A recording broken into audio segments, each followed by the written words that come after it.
Streaming. Let's get here. Bada bing, bada boom.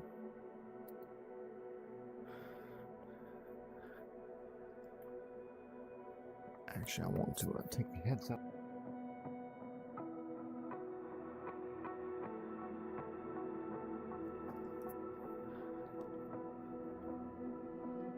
Got Puppy here. Hey, Puppy. Eventually, we'll have Puppy Cam. Say hello to everybody. Good evening. Or good, whatever.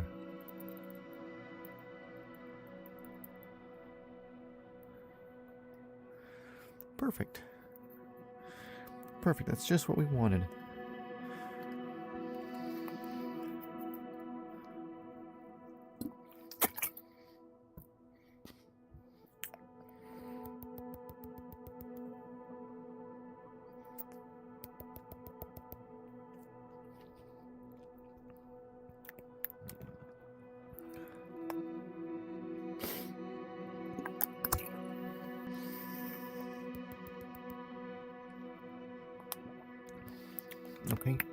Okay.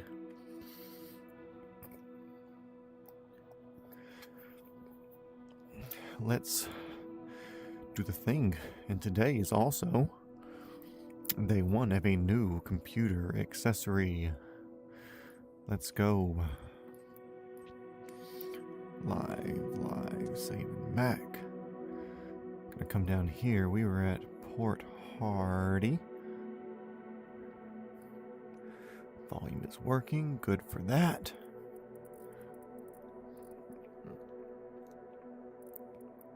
We're over there by the fuel box, so we'll start ramp small as departure.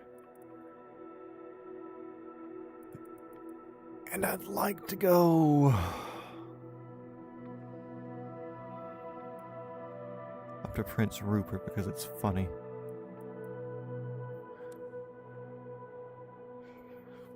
This mask still isn't not fogged yet. Give me a second.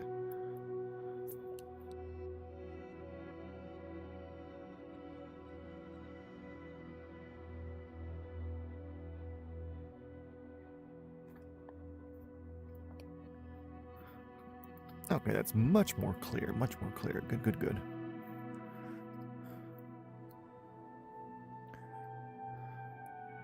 So I'll say that's not the airport we're looking at. 1634. Bituminous. Don't know what the hell that means. Parking 1 unknown. Oh, we got a fuel box over here. Set as arrival. We're going to stop by Bella Bella on the way in. This is a runway? Yeah.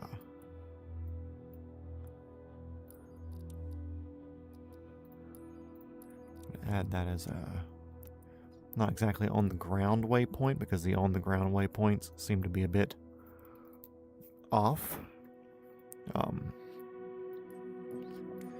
And today we're going to use a helicopter that we have yet to use. We have two different ones actually, since none of y'all are in here to vote at the moment. It's between the Airbus 225, which I think I do need to put some practice, and I have a good bit of practice with the 500.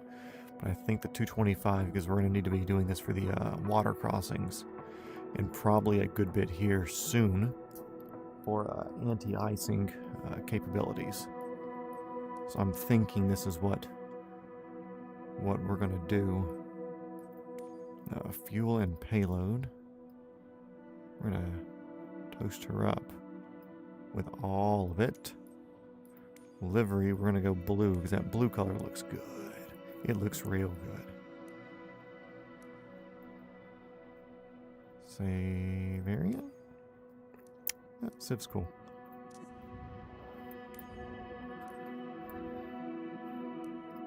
Saving back. The cool thing is, this thing has a killer range on it. Look at that. But we're still going to have Bella Bella as a stop. Just as a... You could say it's like an approach practice or something, you know? Let's see. Anywhere else that we want to stop on the way up? I don't know. We'll figure it out as we go for anybody that comes in. But yeah, I do need to familiarize myself with this for sure. Okay, let's see what 16 and 34 is. Okay. Bituminous? Asphalt. What is bituminous? They just mean fucking tiny. It looks like asphalt to me. Eh. Anyways, actually this helicopter is big, so we'll set that as the departure. Does that still have Bella Bella on the map? No.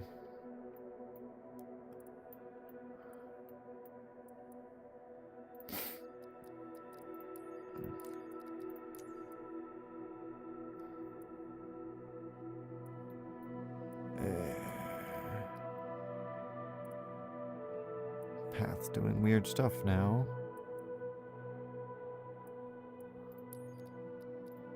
Delete arrival.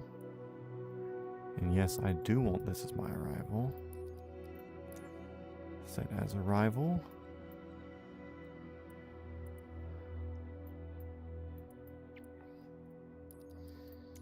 There we go. That'll run through that. EFB, let's do something with this. We haven't touched the EFB yet, really. Great. The day I leave the door open, the dogs want to freaking go wild.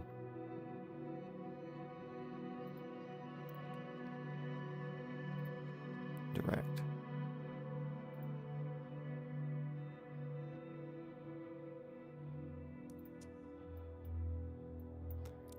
I want to leave this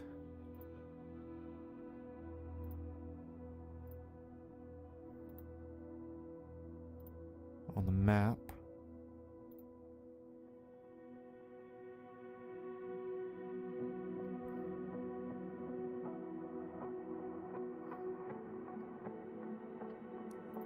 This is a stock helicopter, so I do have this with me. But, yeah, let's run it.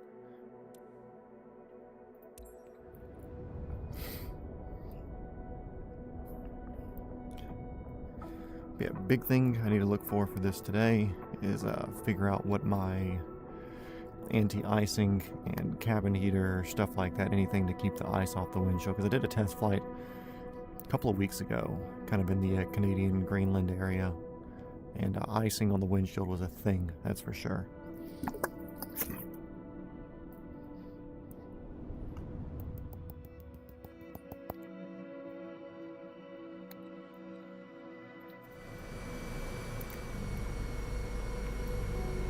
No, this is absolutely not what I want. No, sorry, we're not starting running. Absolutely not. Now I have to redo my entire flight plan. Thanks for that.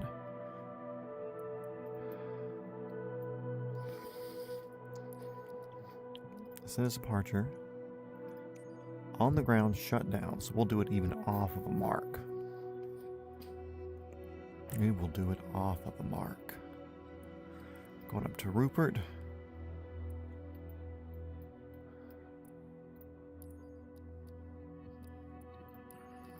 Set as arrival. Bella as a spot. Add. Come back down here to our island.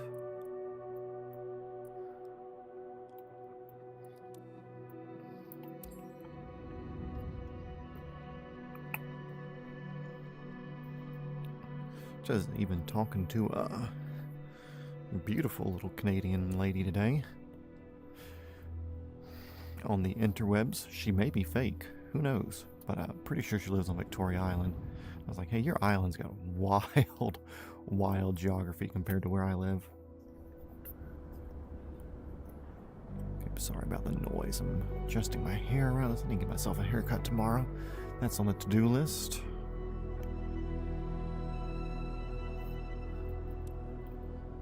Okay, don't have my start sign.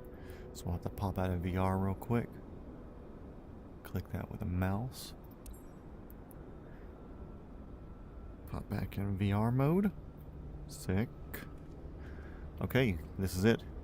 The Super Puma Airbus H225. Very cool, very capable helicopter. A lot of room inside. Sadly, or I guess luckily, for some people, they were sold and then they went for very, very cheap because there is an issue with the, I want to say like the material compliance or something on a part in the gearbox. And I want to say 2 of these had catastrophic gearbox failures leading to total loss in the aircraft. So a lot of these things went for cheap. Once that issue is found, of course that's been since resolved. But yeah. Huge, huge, beautiful aircraft. And this blue color is amazing. What's this say? See, flight further. Improve fuel. Pressure refueling. AC. 3 nose out, 3 nose down. 50 psi. Maxi. Cool, cool.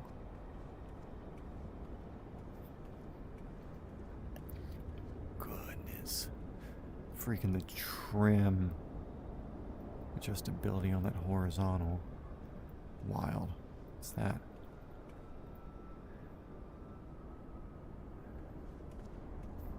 Just access back there. Such a cool aircraft. Okay, but anyways, we'll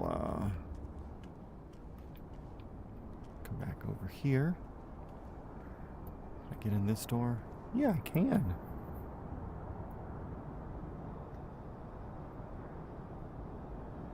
Or I can't.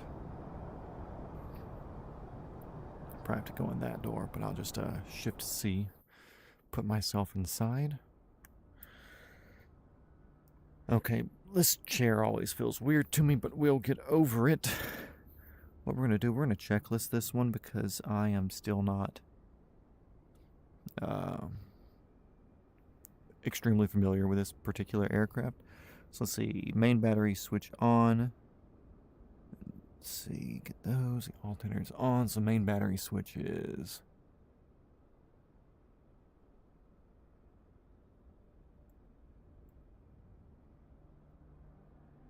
battery alternator.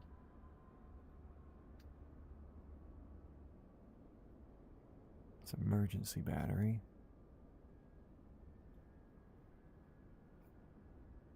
Emergency supply. That'd be to cut all that off.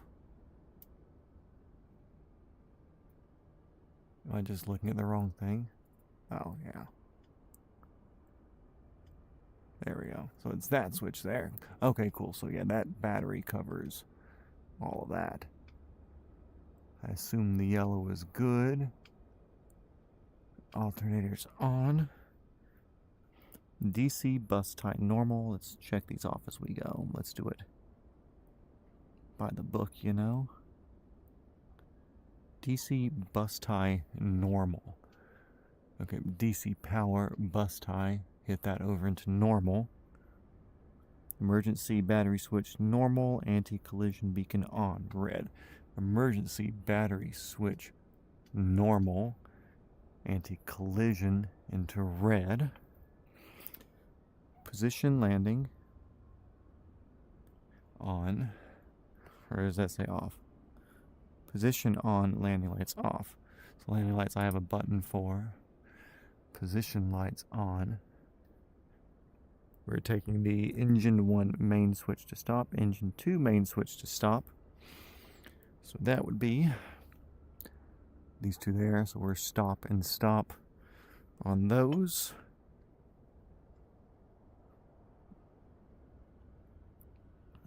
Rotor brake off. Now our blades are obviously turning, but our rotor brake is off, which is that. Rotor brake arm lever is armed. Which I believe is that. I don't want you there. Actually, I'm going to... Yep, so that's that lever. Cool.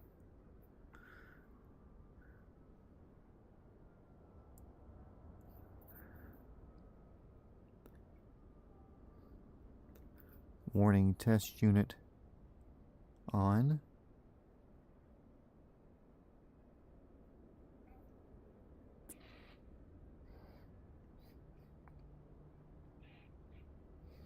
I guess.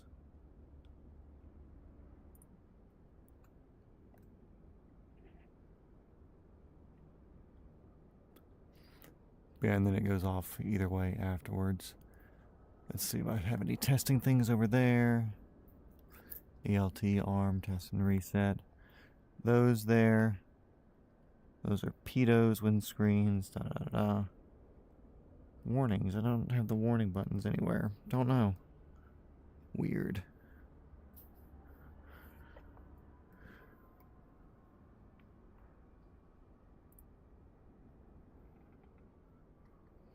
Oh. Cool. Have a whole bunch of lights then. Sick. Pitot heats are off currently. Windscreen heat. That's a important one that I need to know the location of. That is for sure. Okay, cool. So that's that. Sick. I love that. Those are off. Those are off. Fuel pumps 1, 2, 3, and 4 are going to get switched on. So that'll be 1, 2, 3, 4. Manual fuel transfer off.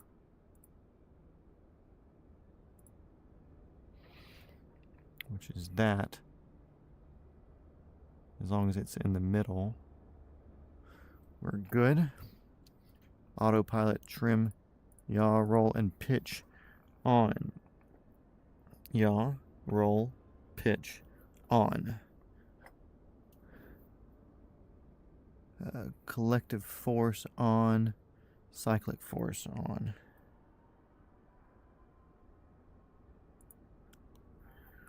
Okay, so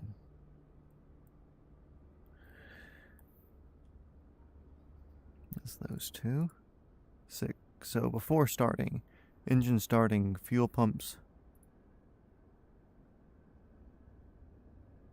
All those are on. Okay.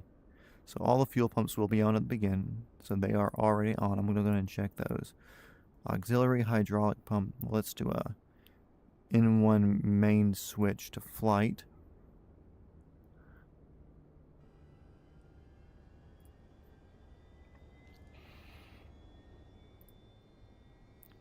Greater than 50%.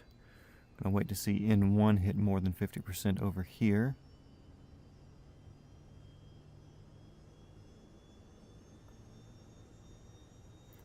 Oil pressure total, there's N1. Auxiliary hydraulic pump.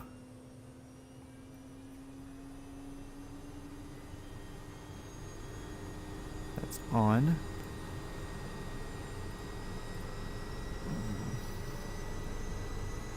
No.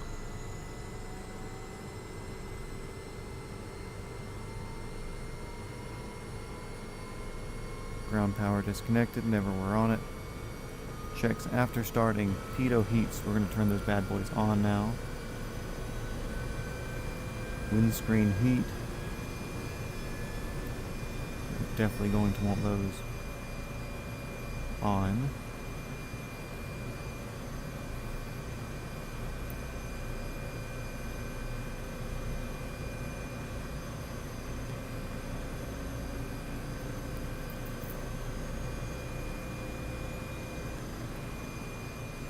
FMS. So both of those are on. RA. Oh, that's the ones right next to it. Those need to be on.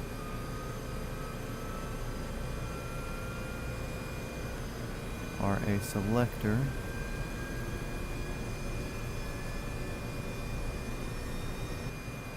There's normal, that's in the middle. Quarter brake lever not armed. Okay, that's taking care of all of our lights. Taxiing. Autopilot 1 and 2. Those are going to be on. Park and brake off.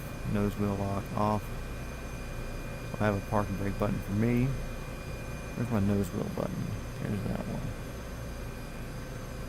Okay, we're just going to leave that there, because that should be there.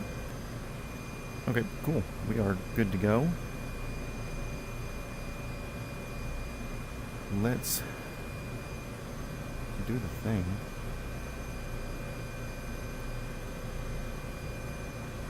Got a few people watching. Hello, guys. Welcome to Flight Around the World. We are on day 10.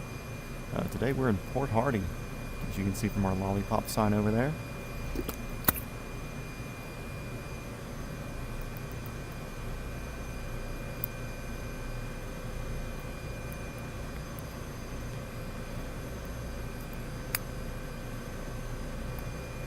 Ooh. Don't dry scoop your Zip Fizz, guys. It's no fun. Ugh. Okay, let's see. We can do a park break off. Port Hardy Airport. This is helicopter 42069, call sign Fuckwagon. We are going to taxi out just to our little ramp bit here. Or just off the ramp onto the taxiway, and we're going to depart directly to the northwest. Port Hardy traffic. Is there a tower here? Don't care. What are they going to do? Come get me. You don't walk near a running helicopter.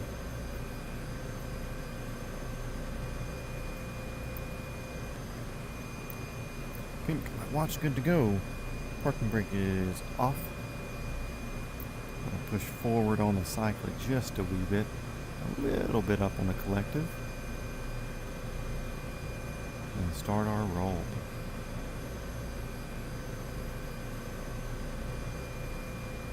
We can kind of drift it a little bit because this is a giant ass helicopter. As you can see, if you weren't in here for pre-startup stuff, hey, chill out, bud. We got this beast here. So cool. Absolutely love the 225. So we're going to do a cool guy thing, and we're kind of on our roll here. We're just going to continue on our roll. Just pick up as we're doing it. I'm trying to keep the same.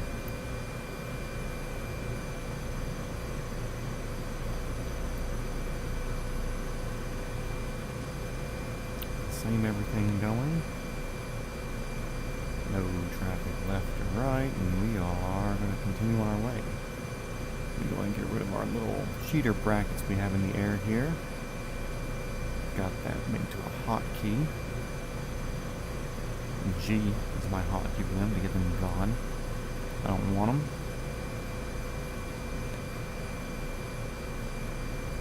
And now that we are scooting along, we put the gear up. Get a little bit better gas mileage out of this bad boy.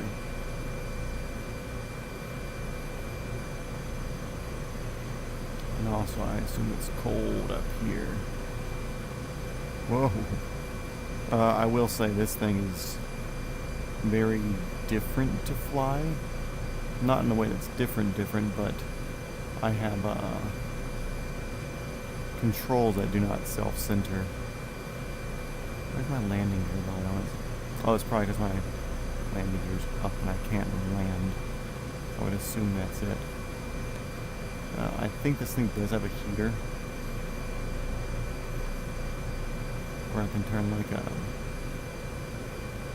air conditioning or heaters on or whatever. Which may end up being a thing once we get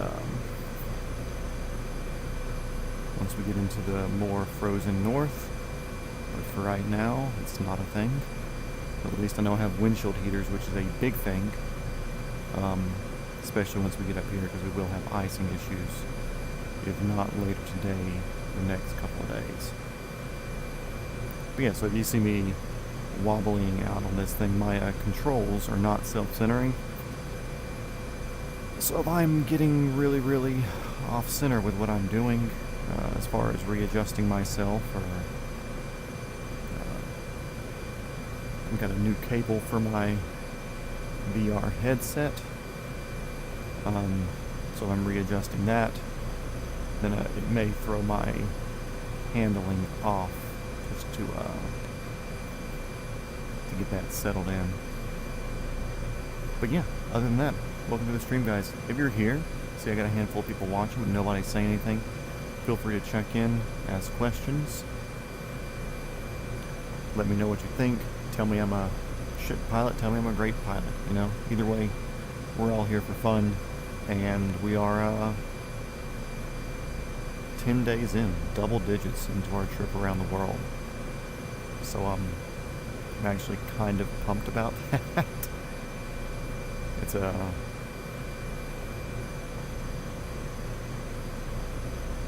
don't want to say I'm through the... I think I'm good on the daily feeling of regret of doing this.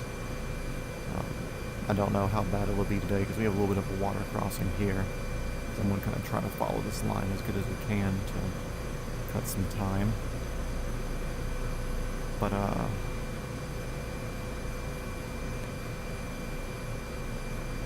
feel like once we're doing the Alaska stuff, because I think we're going to be doing this, the Bell 222B, Chinook, some faster, more longer range setups.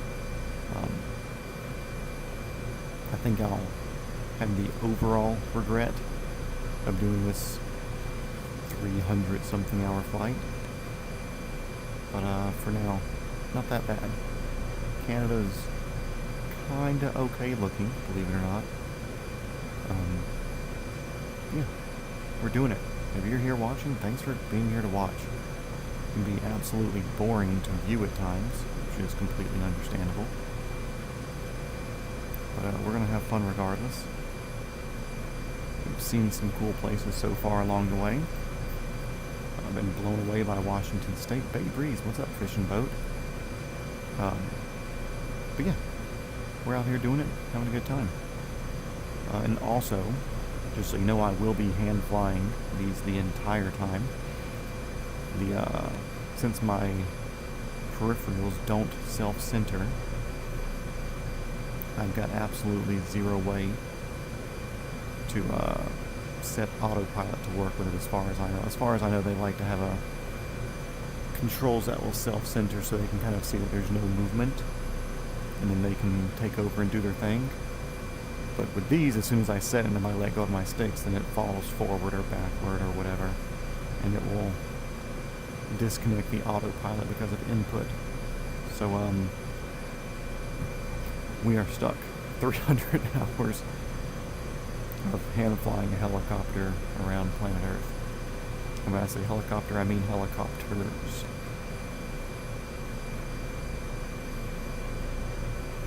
Yeah, it's all fun. So I'm honestly here for it. And if you are watching, keeping quiet, just have me on the background. Even if you're not going to toss into the conversation, regardless, thanks for being here. I plan on doing this whether I have 0 viewers or 1,000 viewers. It's a bit of a project for me at the moment. I work in real life in the film industry, and I'm in between shows right now. The show I was on doesn't start back its next season until July or August. And guess what? This is free. This is absolutely free for me to do at home. I'd already purchased the computer. I'd already purchased the sim setup and the VR headset, so it's all other. And so this is all free to me. So this is a way for me to save money, do something neat, throw some hours down, meet some people, bring some people to the channel. This channel will be in real life helicopters one day, which is part of the reason why I bought this setup. And cool, why not bring some helicopter people to the channel or some gaming people to the channel? Because right now everybody's kind of here for the garage shop thing that we built and put on the channel. But guess what? I'm more than a garage or a shop built in the yard. I'm got a lot of weird skills doing a lot of weird things. So this will help bring some more people here to see some different things. We'll get some real life helicopter content soon because I kind of built and bought all this stuff to learn how to fly helicopters. And hopefully cut down on some time of my actual licensing process. Which, if you want to know more about that, feel free to ask. I even had a cool guy named Chuck come in here the other day as we were crossing Kansas, I believe, or after Sioux City, so maybe South Dakota. One or the other. Either way, Chuck came in, and he basically did the same thing I did, flying fixed wing his entire life, decided to build and fly a little simulator around and teach himself how to hover, and he did, and guess what? He hopped in a helicopter, and it was almost natural to him. So I'm hoping that my hundreds of hours that I have on this already will contribute greatly to that. While what I'm doing right now in this entire trip really isn't going to be that big of a contributing factor to it. I've already done hundreds of hours hovering around and doing slower, lower speed maneuvers on the 2020 and a bit here in 2024 Inlet Rustler for my tug.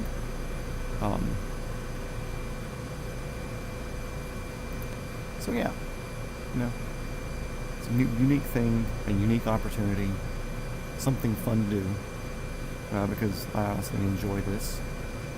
Flying around, talking, meeting cool people in chat, whenever my mods get here. Georgia Plane Spotting, he'll probably drop in later. He hasn't missed a stream yet. Super cool guy. Definitely give him a follow if you haven't.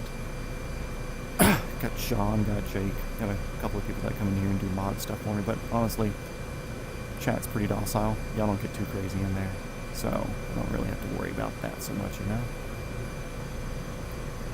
and also, if you catch me looking over here, oh wait, he is in chat. My one thing just hadn't refreshed yet. Where are we starting from today? Brad, what's up? Hope hopping in the shower. I'll be back in a few. Sean, welcome to day 10 of the weirdest way to get locked up wrist.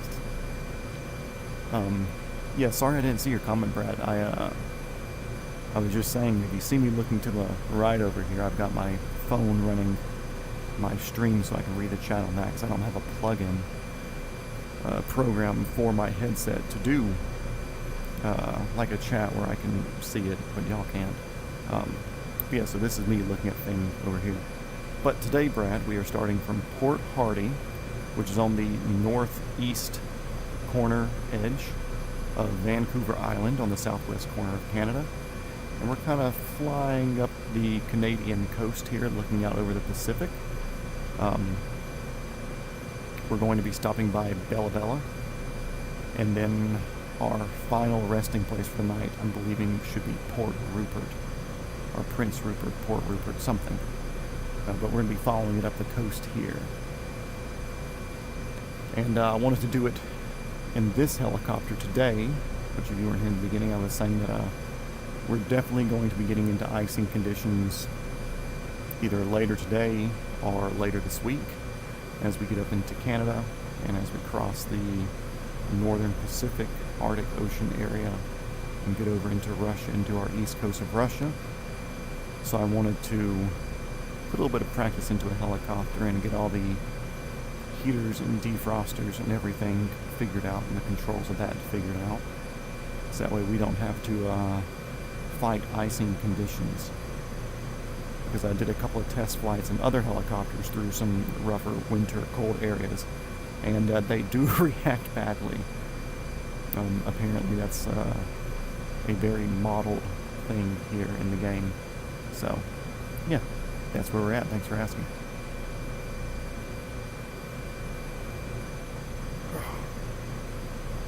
Yeah, I definitely do need to look at plugins for monitoring chat that would make it easier and probably safer as well.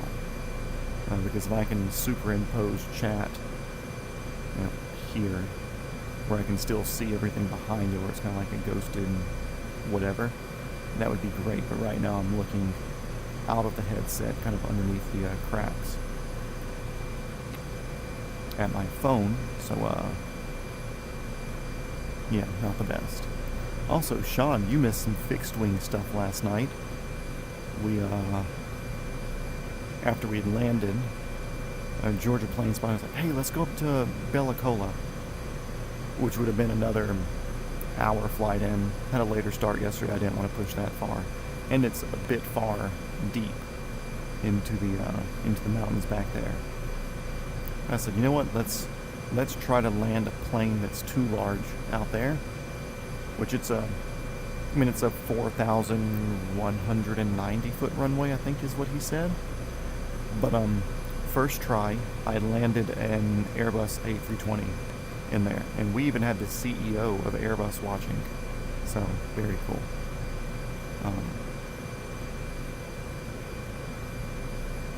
And then we went down to,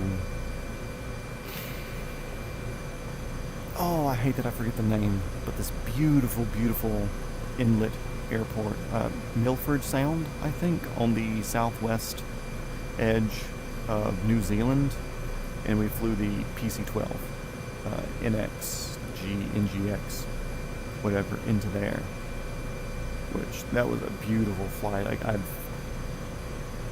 forget where I saw that for. I want to say I saw somebody take a picture of that or share something of that particular airport at one point. And I went and checked it out myself at one point, and it was super cool. I think even one of my thumbnails a couple months back was the H-145 there at that airport. We went back and flew in with a PC-12 because we wanted to do an airplane approach and kind of like see what it's like coming in and coming over the killer mountains and stuff there in New Zealand. It's worth it. It's a damn cool, damn beautiful place. Bella Coola was cool, or Bella Cola, whatever you'd like to call it. Sorry about this. Scratching the eyeballs and readjusting the headset. Bella Coola, Bella Cola, very cool. But I'm still gonna say Milford Sound, New Zealand, is my favorite airport. And that might end up being something that we do at the end of these episodes. If we have time and the chat comes to some sort of consensus on a place to do a fixed wing landing, we'll see if we can do a cool VFR fixed wing approach into some sort of cool airport, if it's cool. And we're not just going to be like, okay, cool, let's go land a 737 MAX at Hartsfield-Jackson, Atlanta. Like, no, we're like, if there was like a little airport approach or something down in that gully, then sure, we would try that, because that sounds cool, looks cool. Beautiful landscape coming up that river or inlet or lake or whatever this would be. I don't even know what that is. I don't know if it's salt or brackish or whatever.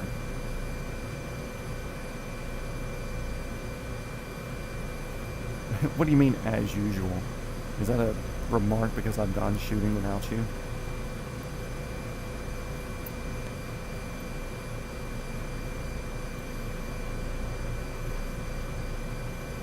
And that's a matter of me needing to vet people.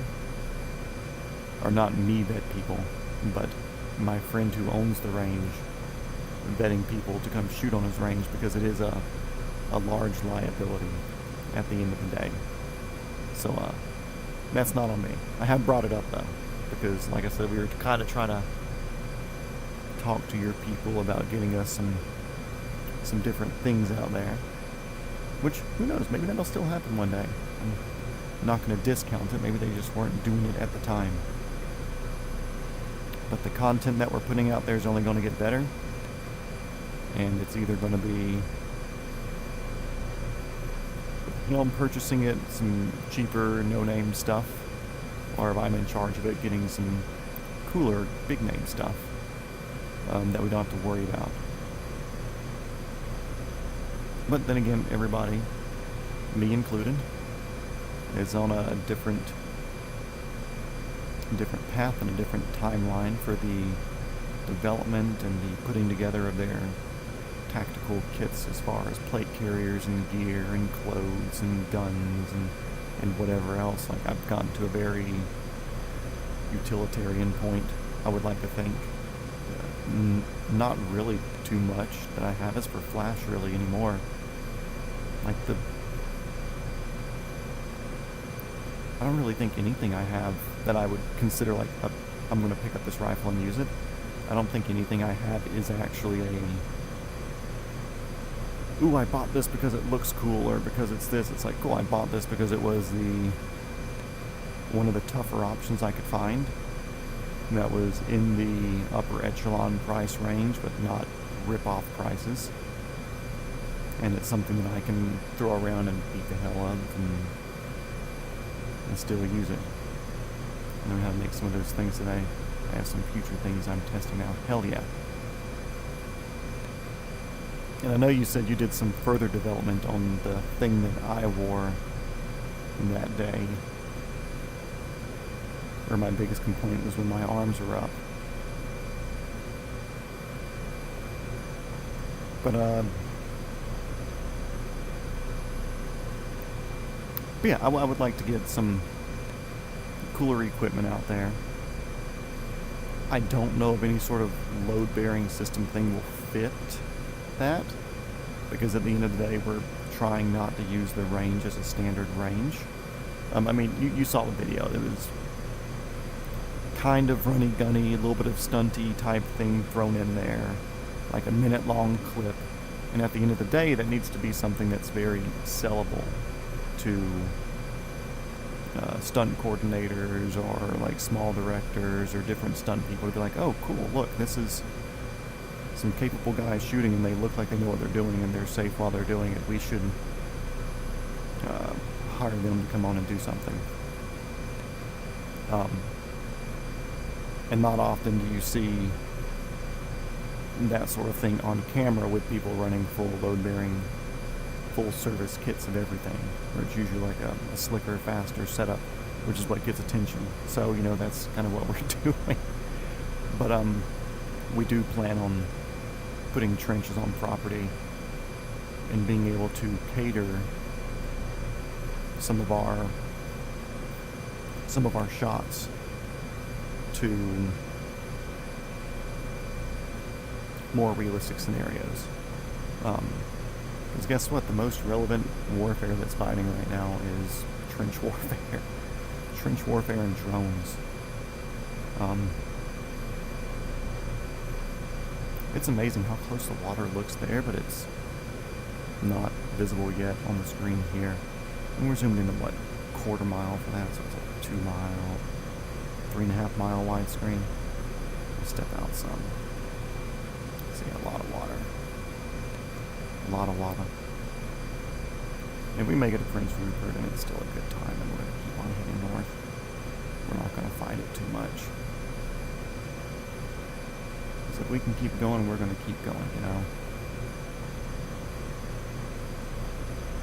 But yeah, we've talked and we're debating on digging in some trenches and stuff eventually, because we can have some falls into trenches and we can have some explosions or mortars set up, and not mortars as in what you would see, but like mortar as in a air cannon kind of dug into the ground to fake an explosion.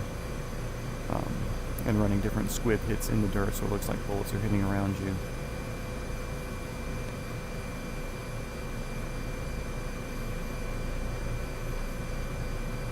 Oh yeah, when you're finally happy with it, I know it'll be fucking cool. Which, that's the thing, like, we hold ourselves to such a... It's a good thing to hold ourselves to such a high standard. Because... don't take this as an insulty thing, but a lot of people would have been very happy with the first version 1.1 beta alpha, whatever the version I wore with. But there was so much room for improvement because there were, I don't want to say a lot of oversights, but there were a handful of oversights that you didn't see because it wasn't something that you would have thought to test or the way you would have thought to roll around or move with it. But because you hold yourself to a higher standard and you know that isn't the best that you can do, I mean, you'll have 10, 15, 20 versions of you playing around with stuff before you finally get happy with it. And it's because you hold yourself to that higher standard. Just like there's a video that we made from this past weekend or whatever, and it clipped together super, super well as a short, timed up with a super popular song. It hit good. Like, really, really good. But the DJI gimbal, or whatever that the camera was on, I don't know if it wasn't balanced quite perfectly, or if something with the camera panning one way or the other, whatever it was doing, it gave a bit of a shake to it. So like when the camera was looking this way and I wanted to stay focused here, it was like doing this from, I guess, the electric motor in the gimbal, attempting to stay straight or to keep up with whatever the turn was. So it gave a really, really rough video in a couple of points.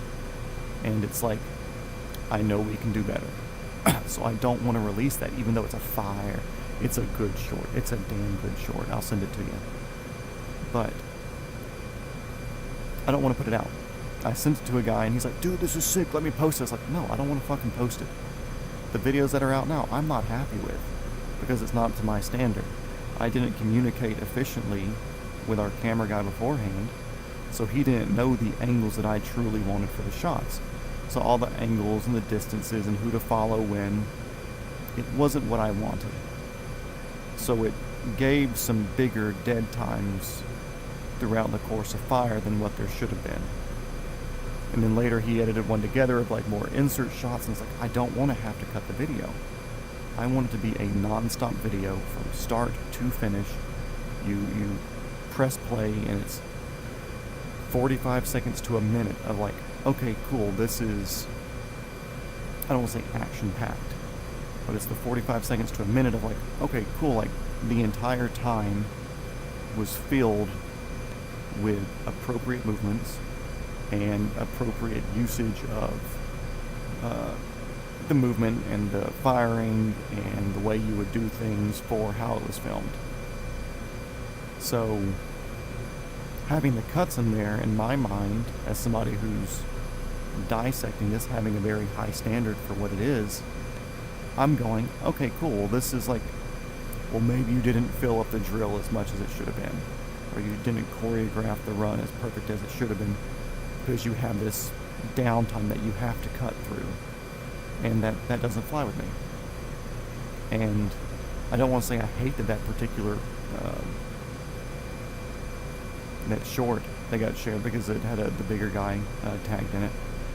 I don't want to say that I hate that it got 30-something thousand views, but it got 30-something thousand views, and it was like a 4 or a 3 on a scale of 10, in my opinion.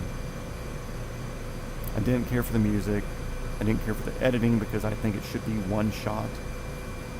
We did film inserts of just like different sections of the run, but that was more just that way people can edit that into their stunt reels and make it where people aren't having to watch a full 1 minute choreographed drill. It's like, okay, cool, let's see somebody getting out of the car, let's see the run and jump, let's see them moving down the hallway, let's see the CQB. Like, that's what the inserts are really for, not so you could cut it together and make a longer version. If you wanted to, you could, but that's not what they were there for. Yeah, it was a super good cut of the video, and actually I'm going to see if I can continue flying straight and send it to you now. Videos. Share video, copy link. I'm going to text it to you.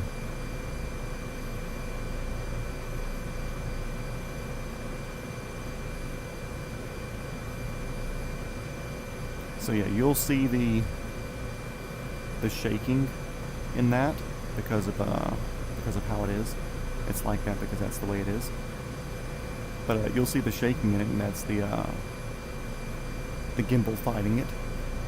And like I said, I wasn't completely happy with the camera movements, and that was a bit on me because I didn't communicate fully what I wanted the shots to be. And we didn't bring him down a day early. I actually did a run-through day with me and Dave. We did a second planning it out day with me, Dave, and Brady. And then we had the filming day where the people came out. And what's this right here? Is this CAK5, CAK5. I'm assuming it's a little water airport. Hi, I'm back. Welcome back. We missed you.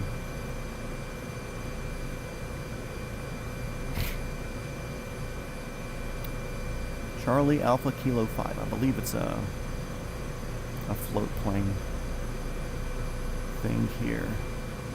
So if I see anything that looks like a float plane thing. Oh, there's little houses or something there. It's obviously not a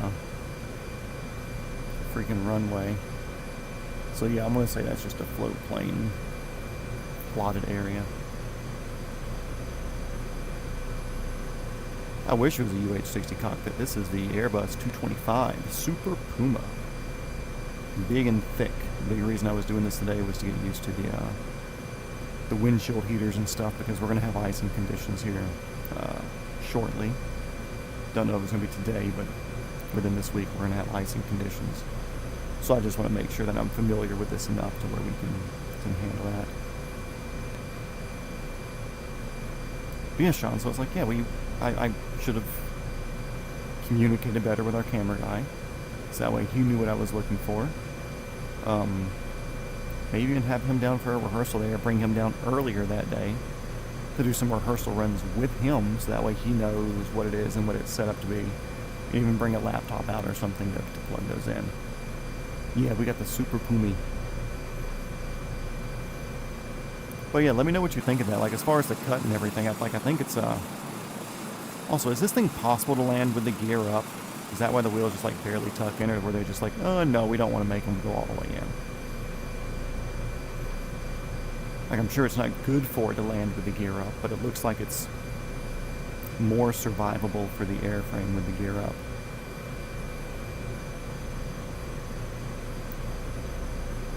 See, BBC, is that just Bella Bella? If that is if that's what it is, I don't remember the code for it. But if that's what you're asking, the answer is no. We are still that far. Oh, so we're 2/3 of the way to Bella Bella. Center. Or maybe like 5/8 of the way to Bella Bella.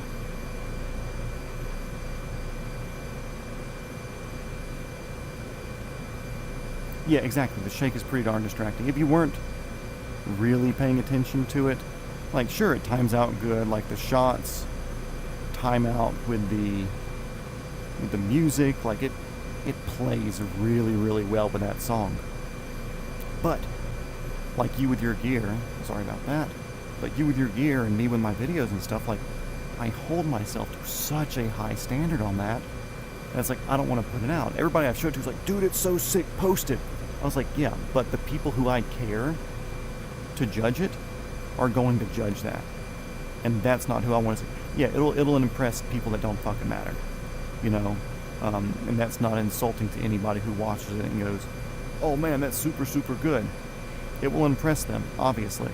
Because I've sent it to a few friends that are, I won't say like that, they're like, dude, that's so good, let's share it. Like, no, we're not going to share it. Because I don't want to put something out there where it's like, okay, look, we're claiming to be this cool thing where we have a professional cameraman, we're editing good stuff or whatever, and then it comes out shit. And it's kind of like my whole concept, or my confusion with the people who up badge their cars. So you have like a BMW 325i, like base model BMW 3 Series. And then there's people who put a BMW M3 badge on it. They don't change the wheels, they just put an M3 badge on it. And to me, I'm like, dude, the only people that are going to know the difference between a 325 and an M3 are the people who are going to go, you're sure as shit you're not driving an M3, bud. Like, any girl that you're trying to impress by up badging who knows what an M3 is going to go, no, you're in a freaking 325. And any guy who's going to go see it is going to like, dude, you're just fucking stupid. Like, you're obviously lying. So I was like, yeah, I don't want to put that out because the people who I care to see, the people who I care to impress, are going to notice the shaking. Oh, we were talking about Georgia Plains Spawn, one of my range day videos with my stunt friends, the camera jig. I've talked about it before, but the camera jig was kind of shaky, and I sent him the video, since Sean's one of my IRL homies, and it's like, yeah, I don't want to put that out just because I have that standard for myself, and that's me, you know. That's my thing. I don't want that to be I don't be like, I don't want people to know that we did something bad. It's like, cool, bad stuff happens, you know. People put out bad stuff, but the people who put out bad stuff also don't hold themselves to a higher standard. My gauges over here, my big ass gauges. Hell yeah.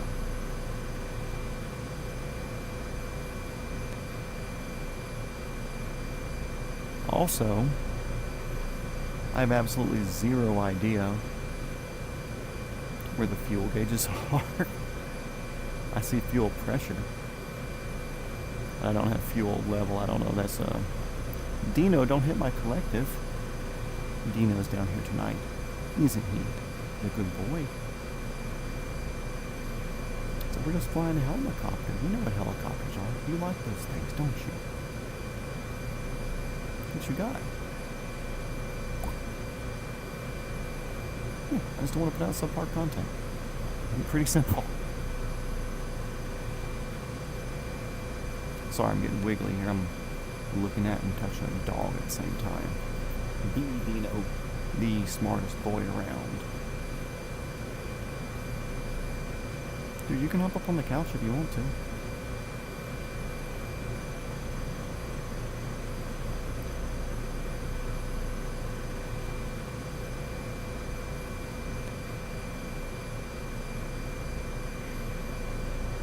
Yeah, I feel like regardless, we have more than enough fuel, because we have more than enough fuel to make to Port Rupert or whatever.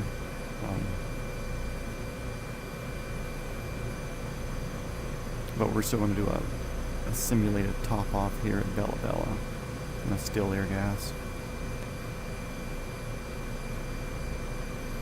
Got some crazy Canuck in the back to siphon it out of one of the PC-12s on the ramp up here.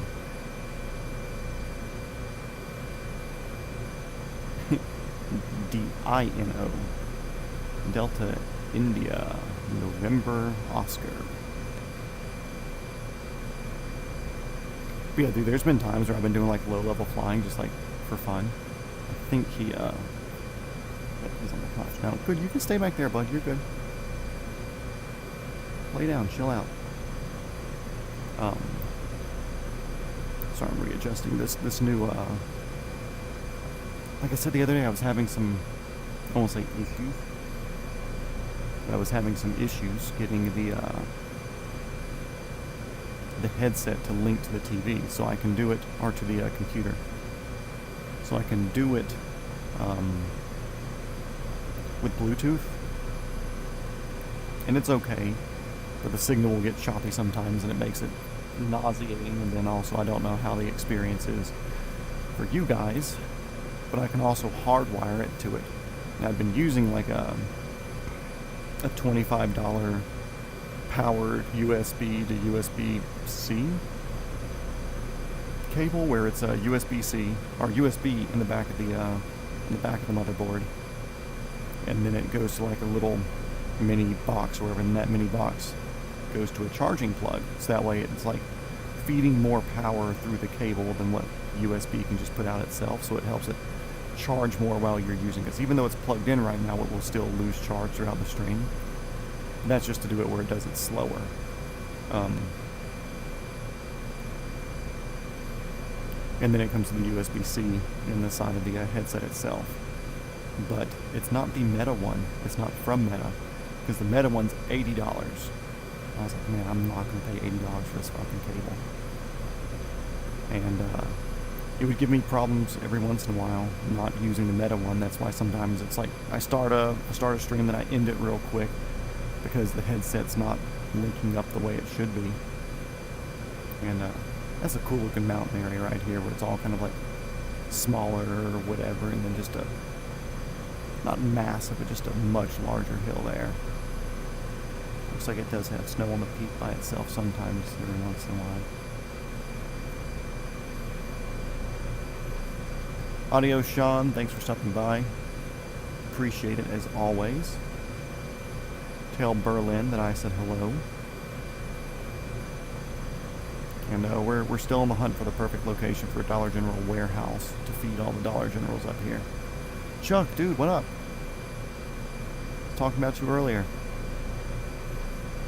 Yes, the reason for the big heli is right now we're on the coast of Canada.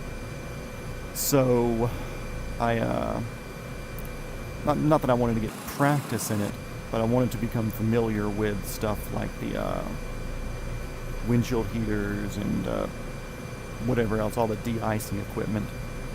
Because over the next 2 weeks, I feel like we're going to be in a lot of sub-zero temperatures, and icing will be an issue.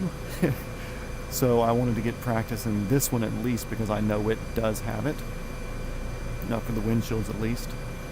So we may have a few days where we're flying the same helicopter back to back to back, which, sure, whatever, you know, we have 100 days of freaking flying. But yeah, I wanted to at least do a sunny day flight in this to familiarize myself with the systems a little bit more. But yep, big old Super Puma today. Which, funny enough, this color and everything was the one that got us the most views on our live stream back last Friday. Which I'm still curious to see if this Friday will be another bigger number, relative speaking, stream, or if it's the Super Puma in the thumbnail brings the people in, or if it's just because it's Friday night and people have nothing to do. Yeah, also, I'm glad you and your family are safe, man. Or at least I'm assuming that you and your family are safe since you're sitting here chatting in the stream. Yeah, we've had some weather come through here on us the past couple of months. We had a microburst over us about a month and a half ago, and we had like 90-mile-an-hour straight line winds come through the neighborhood. Knocked down a handful of trees. Pushed one of our trees over where it like halfway uprooted it. And we just had that cut down along with a whole bunch of other stuff.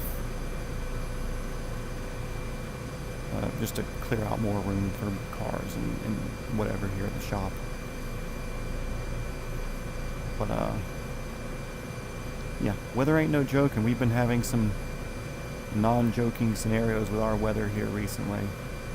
I don't want to say close calls with tornadoes, but we've had some rotations in our area here recently. We had that microburst like a week later, so it's been quite blowy here recently, to say the least. Also, visibility is starting to leave chat, which it's funny, I've been listening to the helicopter podcast a good bit with Halsey Scheider. Cool podcast if y'all want to listen to helicopter related things. But he was saying that back when he first got his license, he would be very hesitant about flying in conditions like this, like at the Grand Canyon or whatever.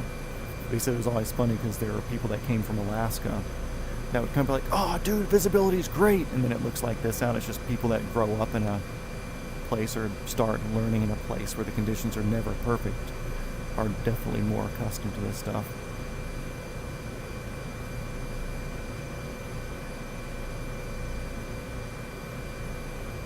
Killed 2 golfers. Oh, wow. Yeah, there was that one that came through near Columbus. Sorry about the wiggles, guys, readjusting the headset. But that one that came through Columbus was very, very close to Sean's parents' house. Which it was like 2 or 3 in the morning, which I don't think were they golfing when it happened? Because this was in like middle of the night that the one I'm talking about happened. But there was one near the Columbus area that got very, very close to Sean's family. And I texted him at like 2 or 3 a.m. and I was like, "Hey dude, is your family okay?" Because it was rough up here, but they had a tornado rotation very, very down, like very, very near where they were. Just living the dream, great opportunity to practice IMC. Oh yeah, dude, you should have, I don't think you're in here, but 2 days ago when we did the Moscow, Pullman, Idaho, Washington, the far east of Washington, up to Seattle. By the way, Washington, beautiful state to fly through. Especially crossing it all in one day, but we went from, if we're looking, can I do the map here without getting us too far off? Yeah, so instead of going here then coming straight to the northwest, we kind of went down and hit St. Helens and then Rainier and then up to Seattle. And it got rough. We had some hard IMC conditions. Like where I went sterile cockpit. I wasn't even talking. My only talking was like, okay, airspeed's still good. I'm keeping a slight climb, which is what I wanted because we were heading straight towards Rainier. And we did a full 14,000 foot climb. We peaked Rainier. And then like the fuel light came on going up there because fighting all the wind and like doing the detour, you know, to get more sights and stuff in. It wasn't the most planned out flight, obviously, and I knew that going into it. I knew fuel was going to be close to get over there. But we ended up doing a whiskey fuel descent down into an air park and siphoning gas out of somebody's turboprop airplane. They never even saw it coming. Okay, so we're working on slowing down now. We're going to touch down at this airport. We cannot forget to put our landing gear down, though. That's kind of an important thing. We're just going to stop here in Bella Bella. Cool little island area, though. Very neat. I don't know what our landing gear speed is, but I'm going to wait till we get down to like 60 knots or so.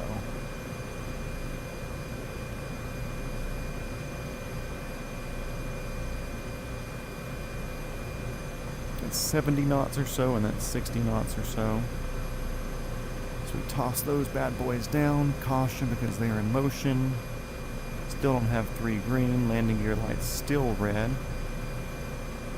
There we go. We got 3 green. The landing gear light is off. We'll slowly start moving our way in here. I wish the what's it called? I wish. What am I wishing? I wish there was a way to do the hand thing, because MetaQuest has this type of setup where you can do use your hand as your VR controllers, and I kind of wish I could do that so I didn't have to like pick up my controller with my right hand. That would make it very convenient for like hitting the landing gear, reaching up and doing that instead of having to set everything down, then grab it with one hand and whatever.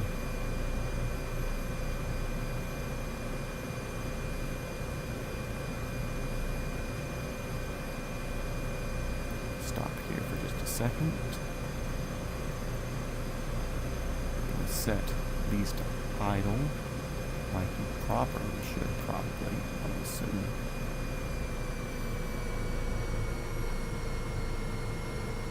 We've got a crazy Canadian all hopped up on some rum and maple syrup in the back, and he's going to go siphon some gas out of that citation there, and we're going to get on out of here. What I'm talking about was 3 miles south of me and 10 miles north of Columbus. It was midday, and golfers got hit in the tree. Jeez. Yeah, that's no bueno. I feel like there's a line where it's like, okay, cool, let's be outside in the weather and not be outside in the weather. And if you are going to be outside in the weather, you need to be very, very alert of what's going on and what's around you that could cause any sort of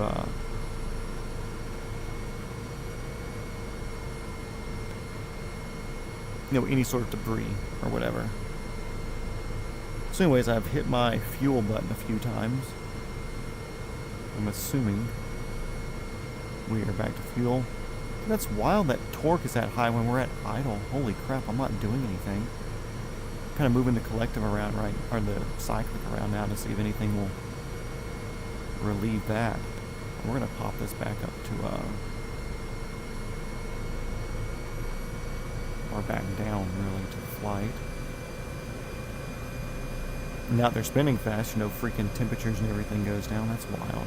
I guess that's just something that's not modeled that well here. Let's take our parking brake off. I got a button for that, so I don't need to use my hands. And we're going to see if we can do a little bit of reversing here.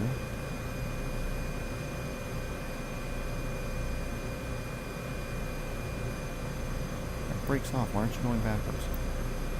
Anyways, we'll turn. I just don't want my tail to get over near the car over there.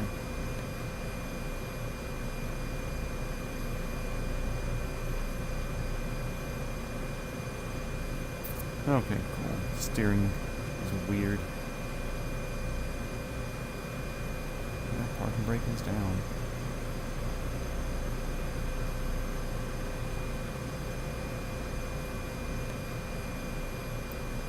Okay, Bella Bella, it's been fun.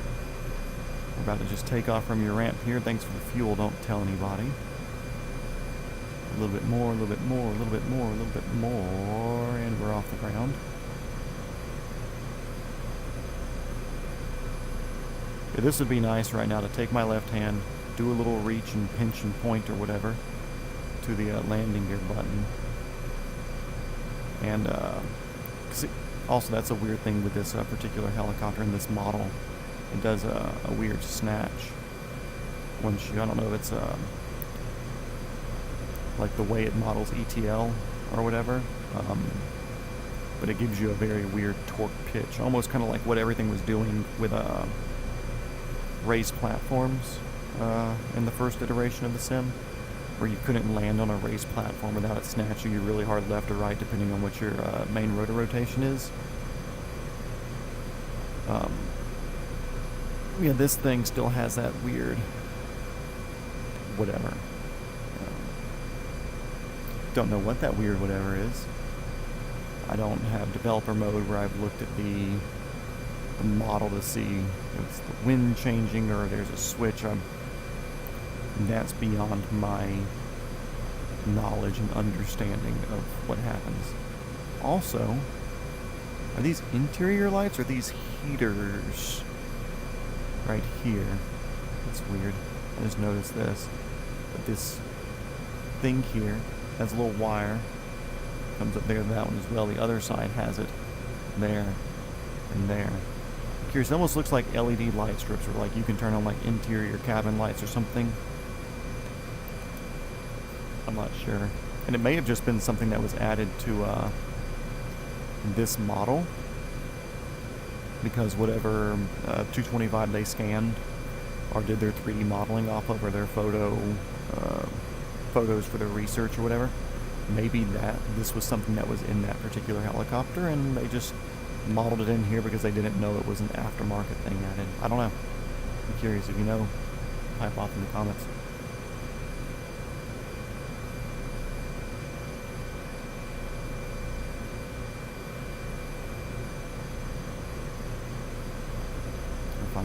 The ETL, which is effective transitional lift for anybody unaware, and the low hover model MSFS 2024, which is this. I find a bit off. I am flying a beta mode, so I might get improved. I don't think I'm running the beta of the game yet. I know I was in the... Really, it was more like an alpha. I feel like this whole fucking game's still in beta overall. But I was in the one where they released it with like 4 planes at first for like a weekend just so they could like test servers a few weeks before the release. I was in on that. But I don't know if I signed up for the continuing improvement betas or the update betas. I don't know if I signed up for that and I have those or not. I feel like it would pop up a message and say something. But oh well, it's like I deal with it, and kind of like I said before, I know it's not a one-to-one representation of what the real thing will be, but I also don't mind it being not a one-to-one representation because I jump around between a whole bunch of different models because I don't want myself getting used to one thing. So I feel like if I can adapt to a lot of different things, it'll make it easier to adapt to something else. Or if I literally just flew the Cowan Sim R22 for 700 hours and then hop into a real one and be like, oh man, this is completely different. But maybe the 206 model from Fly Inside that I have is much closer to the 22. Who knows? Either way, I'm having fun. You brought a good bit of, I won't say hope to me, but you kind of justified my spending on this in my mind to where I feel very hopeful going out for a flight in the real thing. But I also do plan on downloading X-Plane now, because you did say that X-Plane seemed to have a bit better modeling for it. So I would like to download X-Plane sometime soon, just to try that, because again, even though if none of them were a direct one-to-one, I would much rather have a whole bunch of different things that do it slightly different than one another. So I'm not getting used to one thing the wrong way. I'm getting used to correct aspects from a whole bunch of different ones and make it hopefully easier to compensate. Dino, welcome back. Please don't bump into the controls. I know I'm talking to you. You're a good boy. Yes, that's a cyclic. That makes the whole aircraft wiggle. It does. No, don't hit the collective.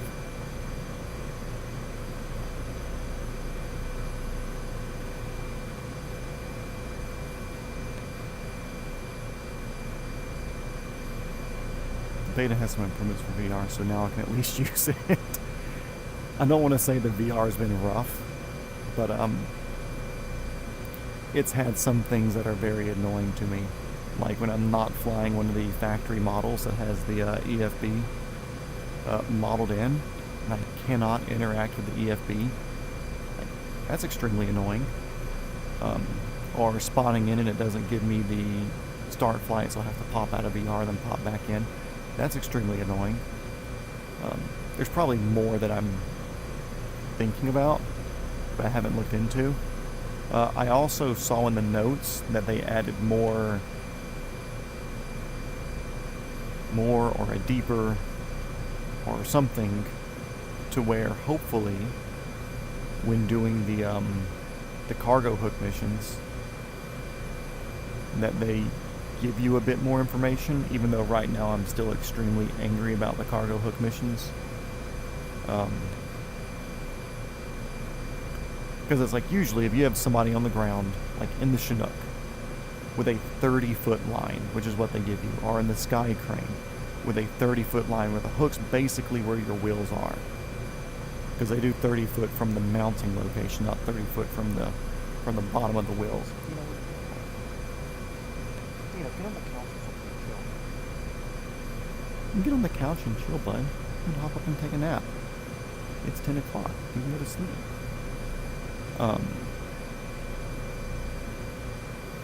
Let's see, you said something else down here.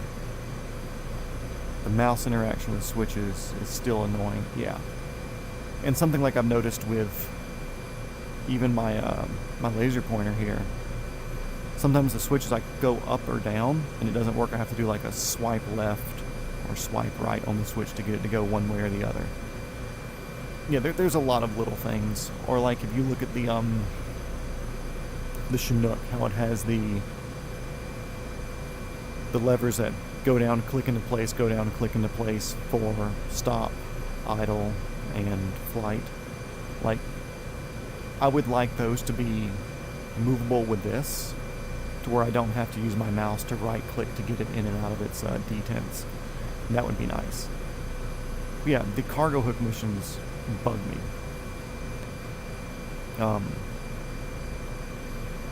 Because like they don't give you any information. Like when you're doing the Chinook or when you're doing whatever, or when you're doing the hoist missions, like the rescue hoist, especially if it's somebody out at sea, which is basically all the rescue hoist missions. Like holy crap! Like you don't have a hoist operator back there going, okay, cool, hold, go left, go right. Gain a little bit of altitude, come down a little bit lower. Like you don't have them doing that for you. And your swimmer, when he hits the water, he happens to be dumb as a fucking brick. he hits the water, he can be right next to the inflatable raft. And he'll just float in the water until you drag him to the raft where he can connect with whoever that person that's in need is, you know? Like, there's so many little things that they could do to make it better. And even if they don't want to worry about programming in all of the, okay, left, right, up, down, close, hold, little left, little back, little right, even if they don't want to do that. Like, if you look at the Hype Performance Group H-145s, which I think we flew that yesterday. But when you fly the H-145 and you do their rescue HIMSS missions, they don't have anybody doing AI left, right, or whatever for you, but on your EFB, they have a square with a dot on it that's oriented north, south, east, west, or whatever way your direction is facing. I think it's whatever direction your helicopter's facing, where up is forward. But anyway, and you can watch that dot move around on these crosshairs so you can adjust where your location is.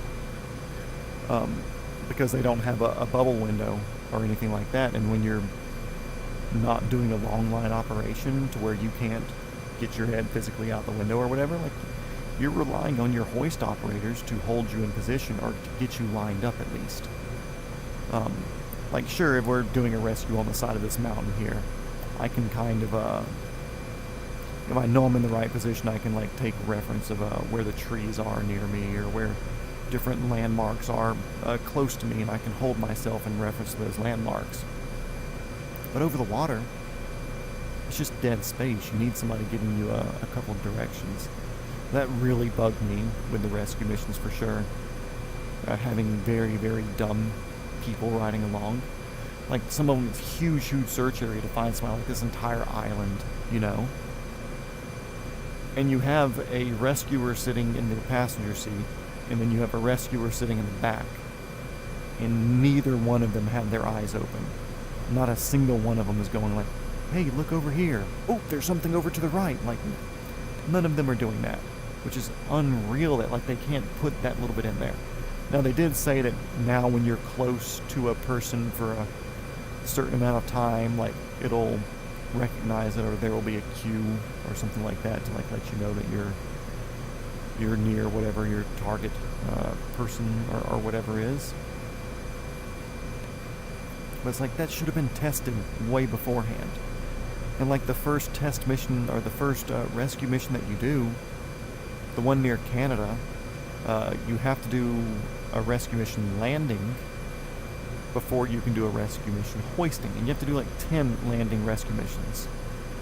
So you actually have to go to Australia and do some searches down there. Somewhere where there's actually room and space to land. But the place that they have you landing at for the landing career mission for the first one, for the search and rescue, it's a forest. There's no flat open areas, and any flat open area is too far away from the center, or too far away from your target or your victim or whatever, to where it won't recognize you landing.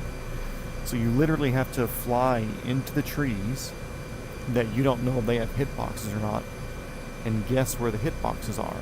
And then on top of that, there was the ground effects bug that was happening from the raised platforms, just like how you couldn't land on the agriculture truck because it would give you that hard left or right yaw. So you're trying to go down to these trees, and you have 10 trees underneath of you, and every single one is giving you a landing effect bug. So I mean, it looks like you have Parkinson's when you're trying to land this thing, and you're just guessing. Like, literally, I landed in a freaking forest, and I was just guessing on what trees had hitboxes and what trees didn't to get that mission to finally pass. And it wasn't even like it was a random mission, like once you unlock the entire world and you're flying around and you get the random mission somewhere that's been AI generated. It wasn't even that. It was like the one that everybody has to do, and it wasn't tested. Like, it obviously wasn't tested, because if it was tested, they would have said like, oh, wait a second, you can't complete this mission without getting lucky. And the cutscene thing is stupid too. I agree, there's just so many things that could be improved. Hoist stops is one of them. Just too much eye candy, no functionality. Perhaps someday. Yeah, perhaps someday. Like you would hope. Then again, I feel like this Microsoft Flight Sim in general has catered to the fixed-wing crowd for basically forever. You know, like all the other ones, like if they have a helicopter, it's only the 407, or recently the 407 and the G2 in 2020. But there was no catering to the rotorcraft community. So like I understand that they're working out the kinks, but also you have hundreds of thousands of people paying you $100 for the program or more, because I bought the full ass program because I wanted access to all the helicopters. That was the reason I did it. And you can't have somebody test out the missions beforehand to see if it's capable, or do it in all of the different settings, because I even tried doing it with the absolute lowest tree settings. I tried doing it in ultra, medium, high. I tried all the different settings to see, like, maybe there would be a gap that opened up where, like, the bushes would disappear and, like, oh, cool, there's an obvious landing zone somewhere. No, that landing zone didn't happen. And the hoist missions, just to give you a left, right, or up or down. Or for the,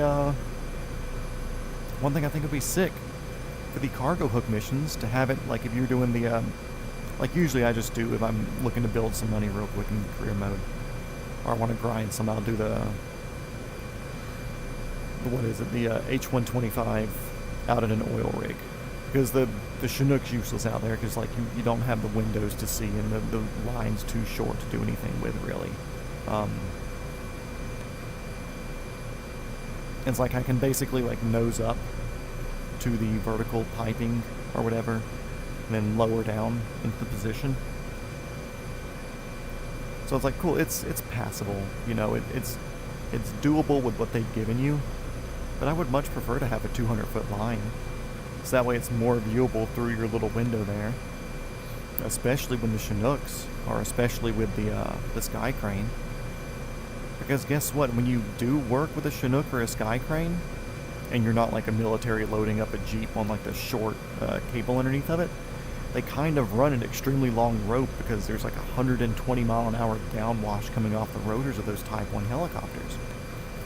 And that longer cord, or cable, or rope, or whatever you want to call it, the fishing line underneath of it, as long as that way you don't blow shit off the deck and kill somebody. Yeah, they make you hover just off the ground, which is unreal to me. And then when you want to do the heavy construction ones, most of the ones that I can find is doing like a power line, where you're putting like the larger T on top of a cross-country power line. They don't tell you how tall that is. Of course, there's no left, right, up, down, or anything. They don't tell you how long your rope is. You assume it's a 30-foot rope, like everything else, but you don't know how tall your rope is off the ground, because it mounts like above your head height with the trellis system or whatever on the Sky Crane or the Chinook, whatever. Either way, you don't know how long the rope is. It should be 30. You don't know how tall the thing that you're picking up is, so if you have a 50-foot section, 80 foot is your above ground height. But then I don't know how tall the pole that I'm setting it on is. So I have to guess what it is, and I don't want to go third person to look. You're like, oh, well, you can do third person, you can see what you're doing. I didn't download this to do third person arcade. I downloaded this so I can get the more realistic experience if possible. So it's just wild to me that there wasn't more consideration than what they put into it.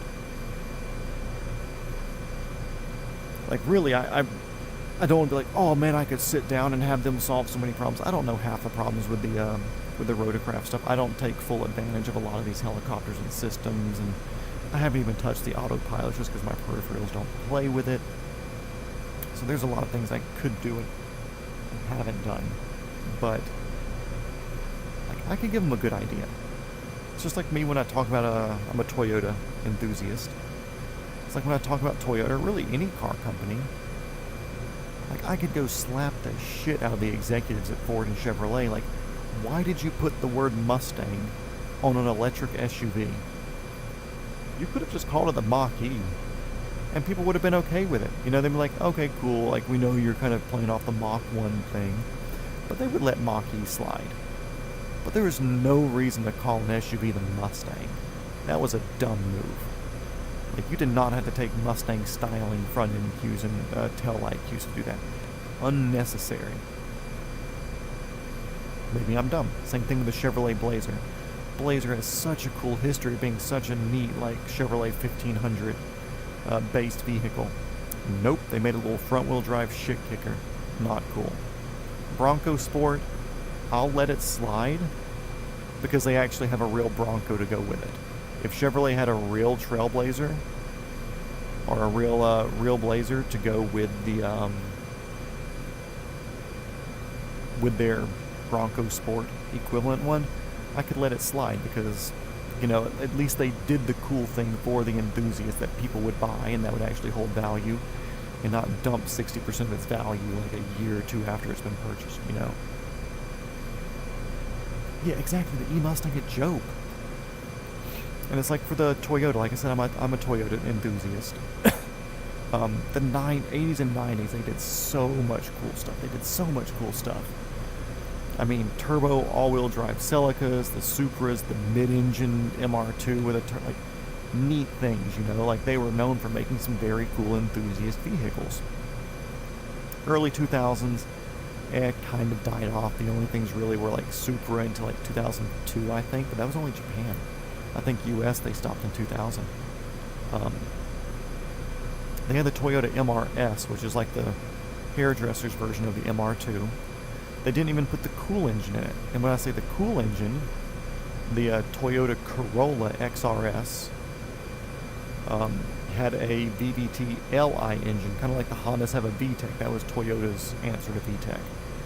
So it had the normal profile on the cam, and then there was a second profile that could be phased in with a little hydraulic actuator that would give you like a big low-pin cam in it, so when you're at high RPM, you're actually having an efficient engine at high RPM.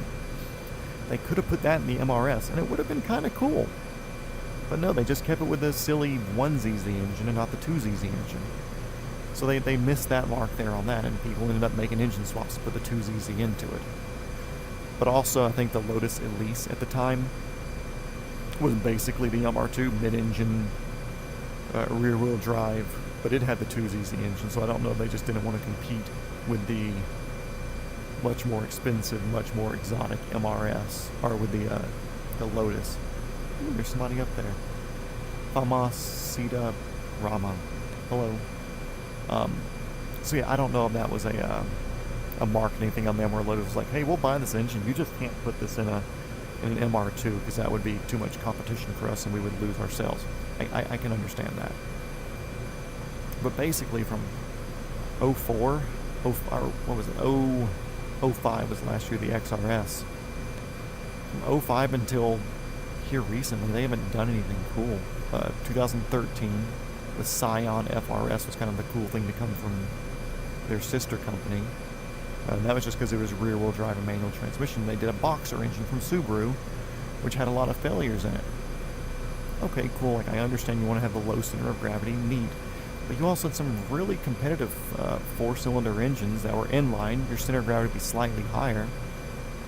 But with a little bit of suspension tuning, you can be just as I don't want to say twitchy, but just as reactive on the corners and turning and everything. Old Chuck says I have a 2001 Tundra V with 300,000 miles. Hell yeah, and it's still running strong.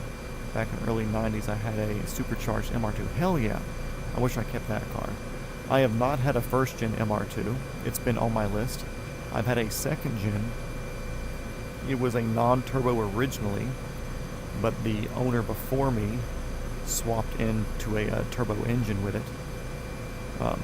Turbo engine and transmission. It was a manual automatic T-top. Or it was a manual. It was a manual non-turbo T-top, and he swapped it.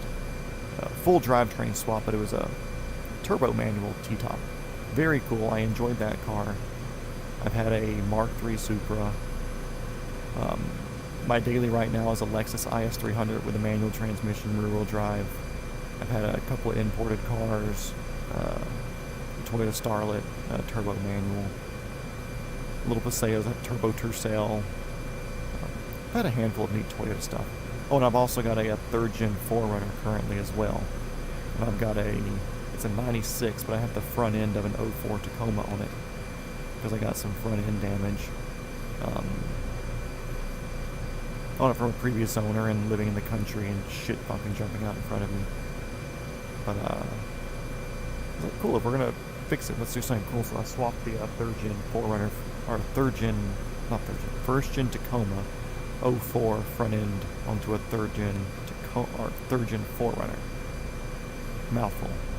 4Runner with the Tacoma front end. All the body lines match up, but it gives you that newer 04 Tacoma front end feel, and everybody seems to like it. I had a friend that's super good at bodywork, build SEMA cars, do it for me. I'm not a bodywork person. Paint matched it. I mean, it looks like it's from the factory, so I'm super happy with that. I like the 2nd Gen R2, but then I went with 300ZX twin turbo. Oh yeah, 300ZX is cool, and those are, I don't want to say they're sleepers.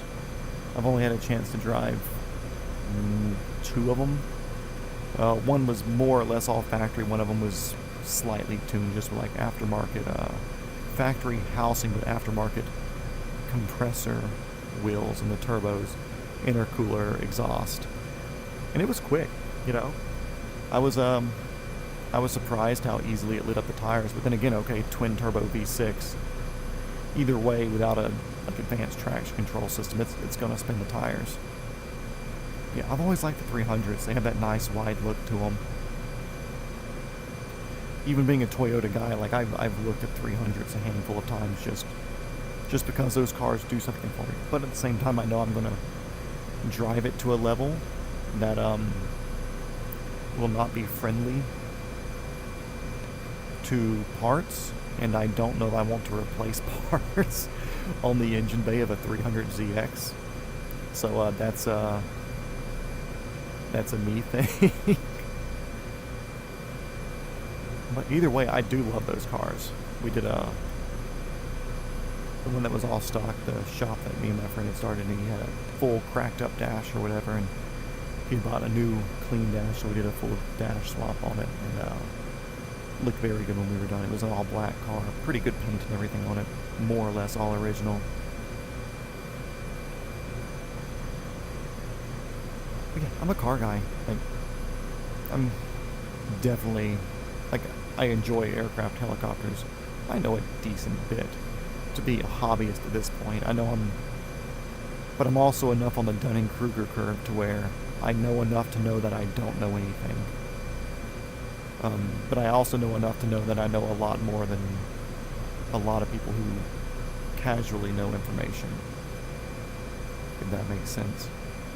But on car stuff, it's like my job in the film industry, like I've said before, I do the gun thing. So I'm a gun guy. And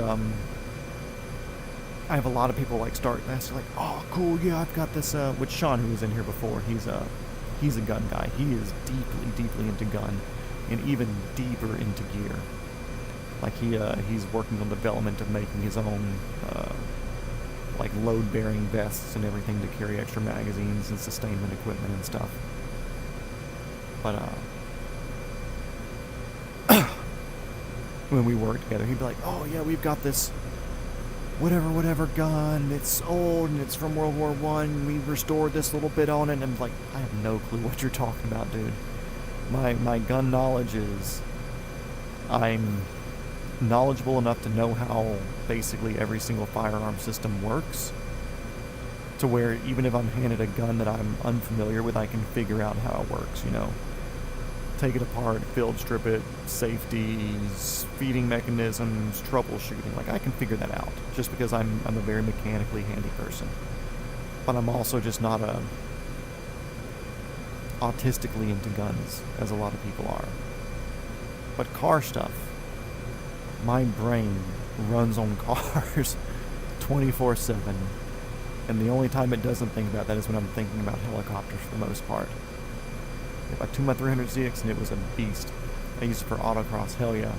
Track days and hill climbs. I rebuilt the engine twice before I sold it. Dude, autocrossing is such an underrated thing to do.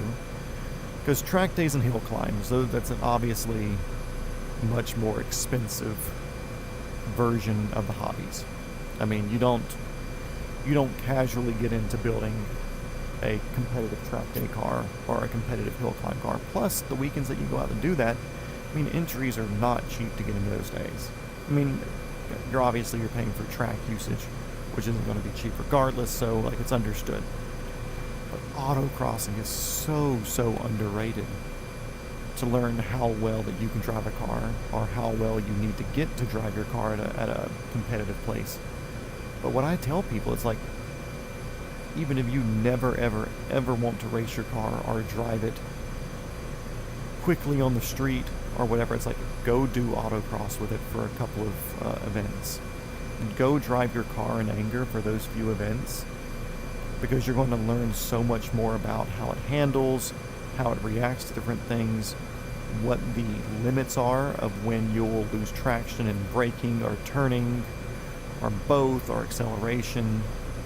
And that can help you out so much if you're in a city street and a kid runs out in front of you and you need to dip and dive and dodge and whatever else. And it's like, autocrossing can turn you into such a phenomenal driver, just in those ways alone. But then you also learn exactly where every single corner of the vehicle is. Like, when you can start using your tire to run over the edge of a cone, but not move it out of the square that they've kind of chalked on the ground, so they know if you move it out or move it not for scoring. When you can start putting your tires on the edges of cones, like, you're doing really good, and that really helps. Guess what? With parking, you want to parallel park and be close to the curb, or you want to turn into a parking place and it happens to be an edge spot where the curb comes out far and you don't want to hit your wheel, and cool, go do autocross, because you'll learn exactly where the corners of your car are. And it's for dumb things like that where I'm like, just go out there and do it. Even if you don't want to be competitive, or you don't want to drive competitively or whatever. It's like, okay, cool, I need to replace my tires soon, so I don't mind if I scrub through a little bit. Like, go out and do an autocross. Have one of the people who's been out there for a long time, competing every week for 10 years. Have them ride along with you. Ride along with them. And you will learn so much about your vehicle and just different ways to control quick oversteers or understeers and weight yeah, it's car racing is like aviation, expensive. I certainly agree with the comments about autocross. Yeah, and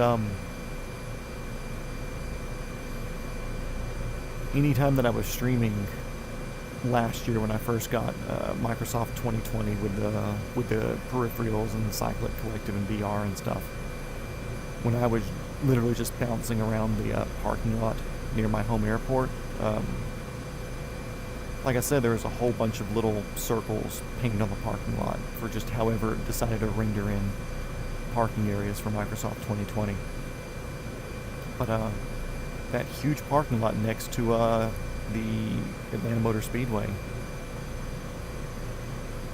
I just used every single... Why do I have stripes like that? That's weird. Oh, for emergency exit. Okay. Yeah, all those little circles and the parking lot itself with the aisles that you could see and drive down. You want to say drive down? Hover down, do little hover taxiing around. Like, I was basically treating that parking lot like an autocross course, give or take. Of course, first starting, it was just like I said, doing my approaches, coming in at different angles to these spots. Playing with the wind and speed and stuff until I learned how to hover.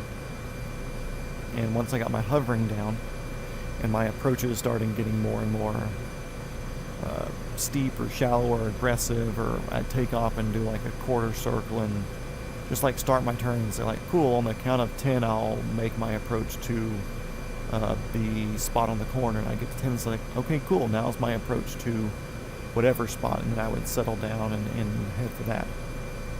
But I basically turned that parking lot into like a little autocross course for the R22 that I was flying around.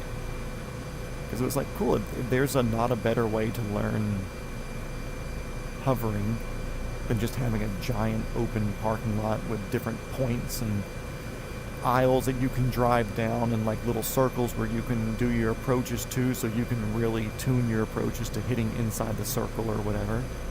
Like, it was It was my little autocross course for the helicopter. And then after doing it for like 2 hours straight a day for the first month or two that I had it, then I'd say, okay, cool, I was nice and I flew slow for the first hour or 2 hours during the day. And then I would just start doing quick, dangerous flying. The shit you wouldn't do, you know? Like taking turns at enough of a pace where like you could probably stress fracture the tail boom. Like really trying to slide it around and like really trying to put myself in less than optimal situations. Just because I was like, okay, cool, like let's assume that the airframe can handle this stress. If something happened to where I got into this situation because there was an emergency or whatever, I would really like to know how to handle the helicopter when it's flying like this, or when it snaps into that sort of position or angle. So yeah, like I turned that parking lot into an autocross course for flying helicopters. Hopefully it translates in the future. We'll see, you know. And even if it doesn't, I had fun doing it. Your story's like I said, a nice little, not reassurance, because we're not the same people. We have a completely different experience of how we've done this or treated it or used it, or maybe your controls are completely different than mine, whatever it is, you know. Either way, I had fun, and if it benefits me on saving some hours on learning how to hover, then it's saving me some hours on learning how to hover. And if not, I had fun doing it. I got to stream, meet some homies, make some friends. It's all cool. All cool regardless. And I'll now have a flight under the world, or flight around the world under my belt in VR. You know, it's not like I'm going to go to a 10,000 hour utility pilot that's been long lining ever since they invented rope. You know, like I'm not going to go to him and be like, well, you know, I flew around the world in a VR simulator in my basement one day. No, I'm not going to be bragging about this for any sort of thing. But, you know, like, I feel like instructors may be curious about the simulator. They're like, oh, cool, yeah, I did this. You know, I'm kind of put myself through a self-learning, self-study program. Pirouettes down the runway. I used to do that runway 16 at PDK. Nice. Yeah, the other night, I don't know if this was before or after you had been. I'm trying to think of, I think it was the day I did Mount Rushmore, maybe. Because I'm trying to think who was... There was a newer guy that showed up to the chat near the end of the stream. He was like, do some fun, like, aggressive flying or whatever. So I went out to... in the career mode where you get your helicopter license, that airport that's in, like, France or Switzerland or something like that, wherever it was. Where, like, you... It's like, okay, now let's turn on the helicopter so we can talk to you. Turn it on, and they go, oh no, don't turn it on, and then it restarts the mission on you. I went to that airport because I know there's horses and cows and sheep, and I wanted to do some mustering of flying the R-22 around that. But anyway, so I went out there and did some aggressive flying at the end of that stream that night to just show the guy, like, yeah, this is some aggressive helicopter flying. You know, you can huck these things around and get some good practice and put yourself in some less than optimal situations. And then one thing I've been weirdly practicing, I don't know how relevant it is at the end of the day, but I like it as a brain exercise because, I mean, as you know, an auto rotation is, you have your forward airspeed, and hopefully you have your forward airspeed, but you can do it from a standstill if you've got enough altitude and you can catch the inertia while you can. But anyways, it's going down and letting the air move up through the rotor system. And you pull back on the cyclics, that way you have more air going through the system, blah, blah, blah. Anyways, I've been practicing auto rotations while going backwards. Like I said, I don't know how viable that is in the real world, but it's one of those things where as long as I do it while thinking strictly about the air movement, if that makes sense. Because like I started doing them sideways and stuff too, because at the end of the day, air movement through it is air movement through it. And you can get your main rotor rotation in as long as you have that air going up and through.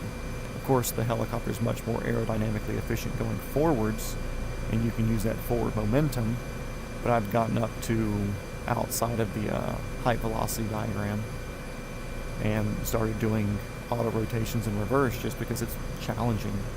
It's something to figure out. And it took a couple of tries a few weeks ago when I first started trying it. But I kind of have it down now. But getting all your motions right with doing like a reverse flare properly and doing the correct pedals and everything while going backwards, it messes with your brain a little bit. But like, I enjoy that. I enjoy that weird challenge. Never tried a backwards auto in the sim. I'll give it a try. Yeah, I mean, why not? You know, I don't want to say it's a zero repercussion thing, but you know, if you stuff it into the ground, it's a zero repercussion thing. It's not like you're renting a helicopter like, okay guys, let's take our actual physical human bodies up to 1,000 feet and work on backwards autos.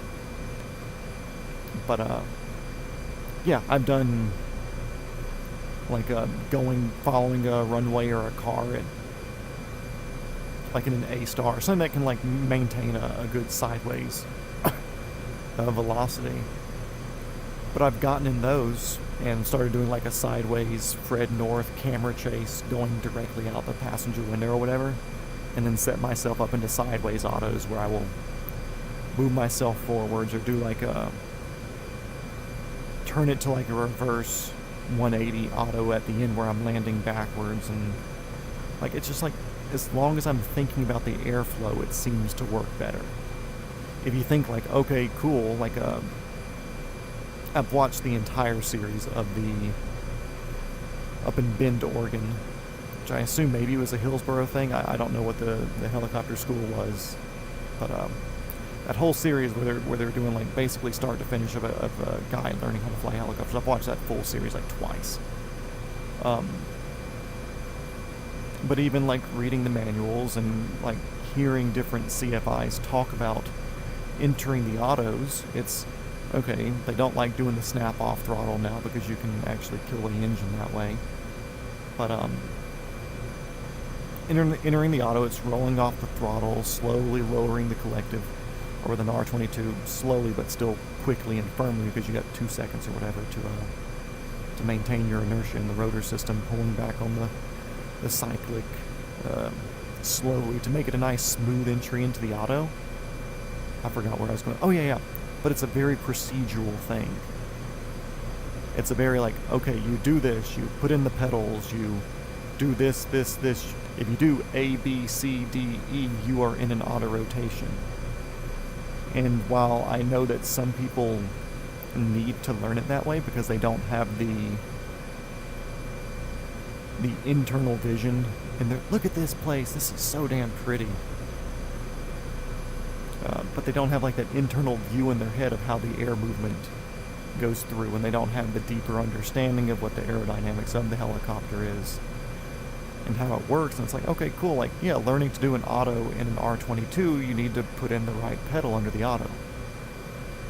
You get in something that has the opposite rotation, and I don't want to, I think it's, I'm not going to say irresponsible, but I don't think it does justice to teaching what you need to, because if you're in a different rotation main rotor, you're going to be putting in left pedal. And we'll be honest, some people that fly aren't that smart. Just like people that drive can't be that smart sometimes. There are doctors who crash their car once a month just because they can't drive, but they're smart people. They just don't have that mechanical understanding of how it works, or like where the curbs are, so they curb their wheels, whatever it is. Yeah, it's like, okay, cool, like, it's nice to, your check ride IRL will include a 180 auto to the numbers. It's good practice in the sim. Oh, yeah. And when I said 180 with what I was saying earlier, I don't mean like starting here and doing a 180 and turning back to land on the runway there. I mean like flying at 60 miles an hour down the road and doing an auto, but then doing imagine like a handbrake turn in your car and turning it around backwards and stopping backwards into a parking place. Like, that's what I meant when I said 180 there. The stunt pilot's version of a 180. But yeah, the 180 auto standard of maintaining your glide slope of the auto rotation while doing your approach also.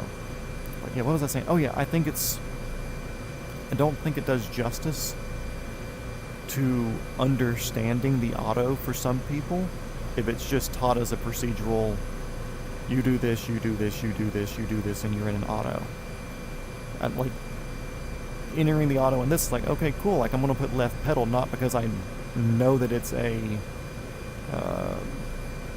rotation of the main rotor is different than the Robinson or whatever, but I do it because I feel the aircraft yawing to the right. So I put in left pedal to correct for it.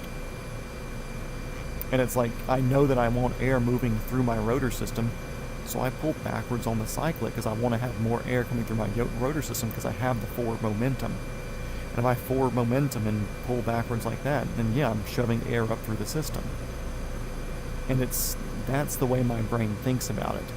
Of course, like you said, downright aft. But in my mind, I can think of it procedurally, but I'm happier knowing why it works, if that makes sense. Which I've kind of talked about stunt driving and like competitive driving and stuff in the past. But the people who work on their own vehicles tend to be better drivers in a competitive situation because they understand what the mechanical limits of the vehicle are. If you know how things work, you tend to be better at it than somebody who just learns a procedural, press this button, the outcome happens. So that's kind of why I started trying the backwards autos and sideways autos and whatever angle autos, because I want to think of it more as this is the way the air is moving through the system. And as long as I'm moving the air through the system in that direction, then I can successfully put the aircraft on the ground. And now, of course, in a real-life scenario, if something happens and I lose engine power right now, guess what? I'm going to do an auto rotation and set down nice and easy on the river, open the door, and swim out of here. You know, I'm not going to say like, oh man, I lost power while I'm doing this. I can do a backwards auto rotation. But there's also kind of scenarios where that may be something you have to do, or you may have to do something like that. One of the episodes of one of the early episodes actually of the helicopter podcast, he was talking to a guy, I forget his name, but he was like around a 10,000 hour utility pilot who had to do a very, very deep into the avoid area of the height velocity diagram auto, because he was hovering at the top of a power line, like a transmission line somewhere. And if you're a pilot or you fly, then you know what the high velocity diagram is. But to explain it to people that may not be sure, basically it's, if you look at my iPad screen here, it's the vertical will be your altitude, and the horizontal here, the x-axis, will be your speed. And for optimal use, I'm going to use my mouse pointer here because it's not going to disappear. But you want to basically stay near the ground when you're under like 40 to 50 knots, depending on the aircraft. And then you want to gain altitude, because if you have an engine out or an engine failure, you want to be able to either set it down because you're going slow enough and you can do that auto, or you want it to be high enough so if you're going fast you have time to change that energy into inertia in the rotor system. But if you do like a max performance takeoff, and that, ignore me being wobbly here, I've got left hand on the controls. But if you just, let's say you have a helicopter that has enough power to just go up and hit an out of ground effect hover straight from the ground, 0 airspeed, and you get up to 100 foot above the ground. If you were to lose an engine, you really, really, really have to fight to maintain enough rotor inertia to use that energy by adding pitch when you get to the ground to land the auto.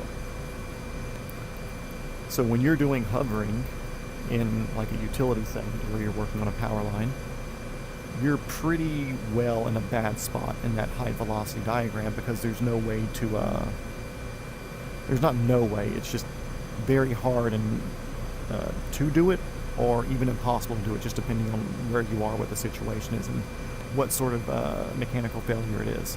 But anyway, this guy, he was hovering at 100 feet or so, and I want to say it was in an MD600 in the no-tar version. But he had to do a very bad in the high velocity diagram auto rotation. It ended up crunching skids, and I think it probably bent the tail boom. And I think the helicopter was able to be eventually repaired, because I want to say I looked into it. I don't remember though. But anyways, like, he had to basically just go straight down from a hover and end up landing, or trying to make enough energy of making auto rotation happen to where the air moving through the system is going fast enough to actually spin it up to speed.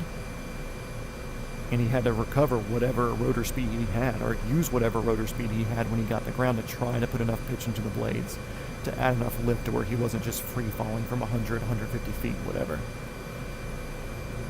What you say down here? Yes, correct. Very difficult to recover from a low altitude. Yeah, exactly. And if anybody looks into like a high velocity diagram, if you have questions, or it's really hard for me to explain here without pulling up a picture for you to see, which I can't do because I'm flying and I'm not even supposed to be on my phone legally. Yeah, and if you look at it, you're like, okay, cool, that makes sense. You want to have your forward momentum, so that way once you're high enough, you can use your forward momentum as energy in the blade system.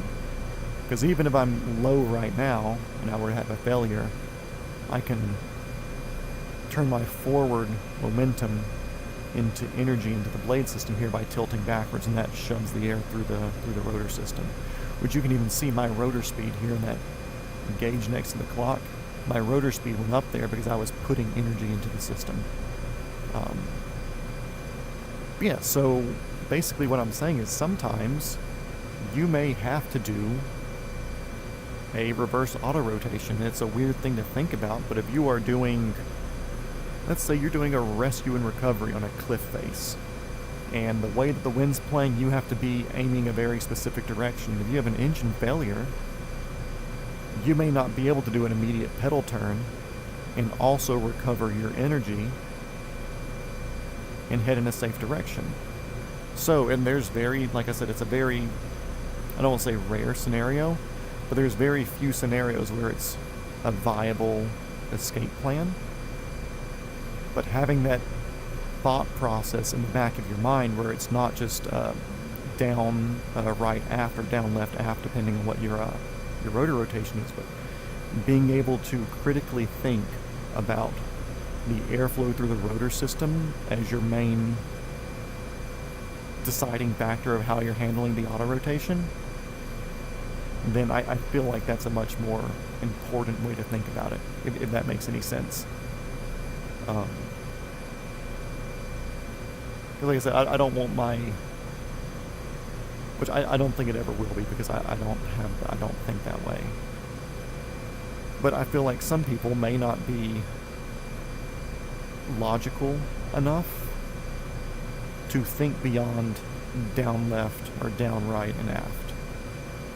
I don't think they'll think about that. Of course, once you get enough hours, you eventually will. I think that will come regardless of what somebody's mental capacity is. Because, I mean, you can even train monkeys to drive cars.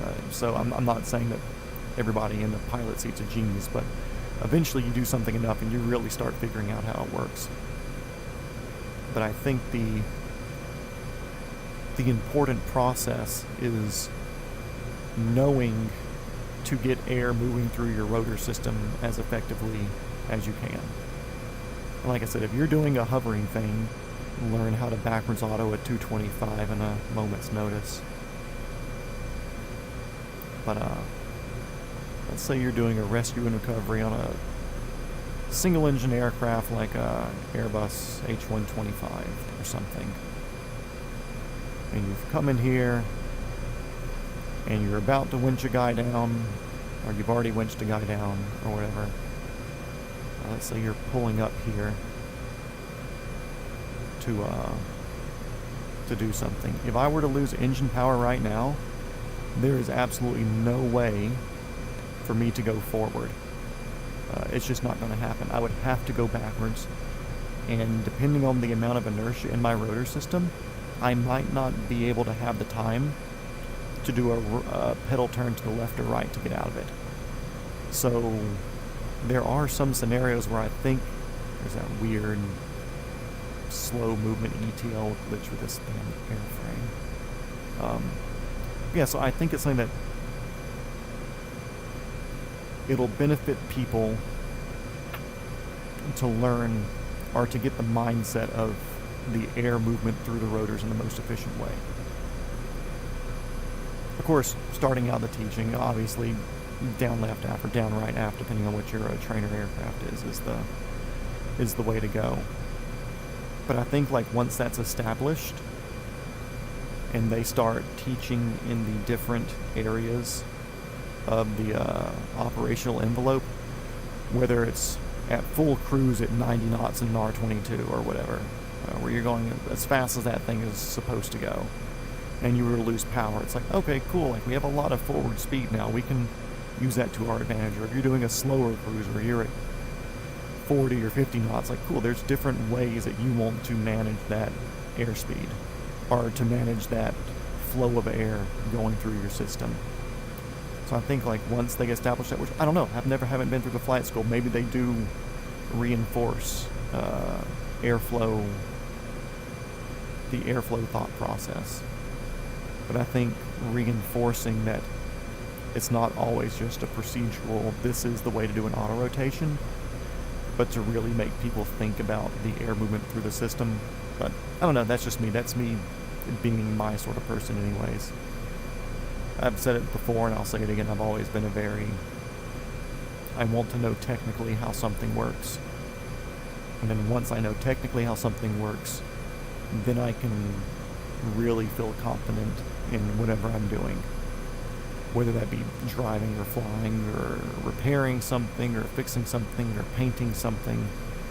Like, cool, anybody can tell you to put a spray, take like a spray gun and paint something. Because we would paint some stuff at the aircraft parts place that I worked at for refinishing and overhauling components and stuff. It's like, cool, you can spray stuff and you put it on there and hope that it dries, or somebody can always like make your mix for you. But as soon as you start learning about different temperatures and humidity levels and how that affects finishes and drying and stuff like that, then you can really start understanding the way you paint, the way you mix, and how you should be doing things. So, like I said, that's just me. I'd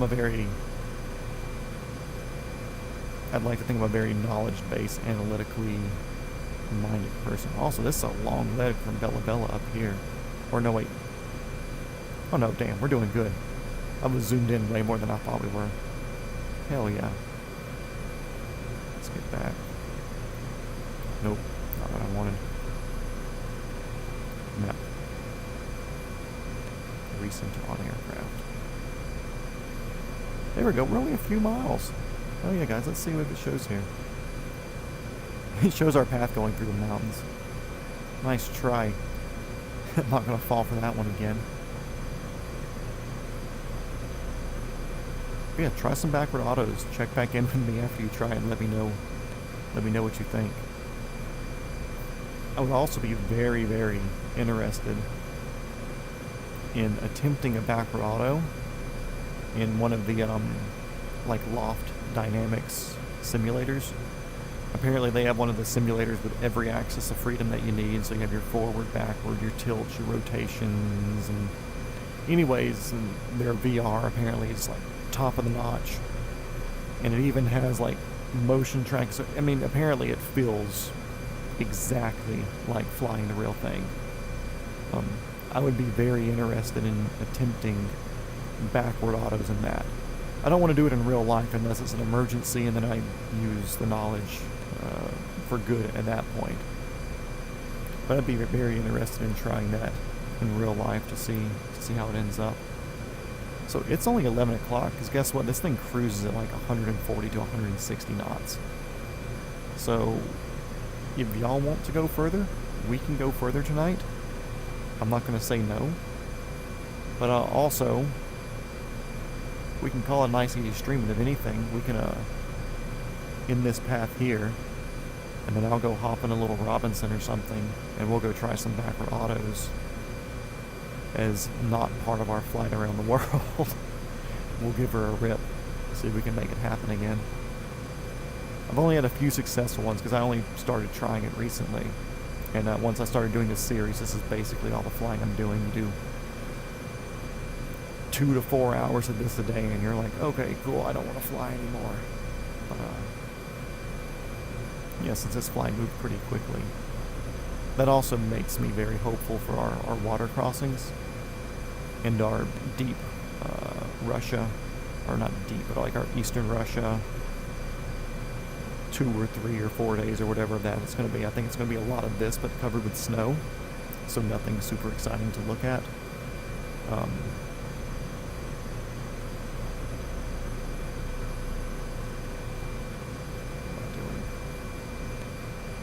Froze.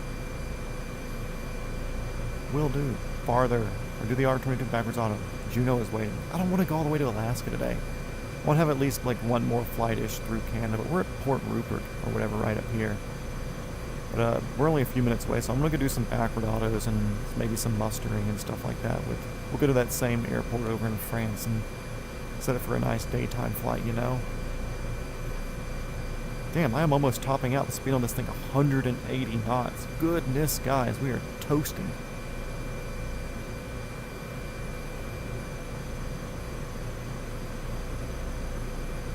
What is that, almost 200 miles an hour, if not? I wonder if I can daily drive one of these things. What sort of... Also, this has got to be big enough to be a crewed helicopter. You can't do a single pilot on this thing. There's no way, because this is bigger than a Black Hawk. Prince Rupert.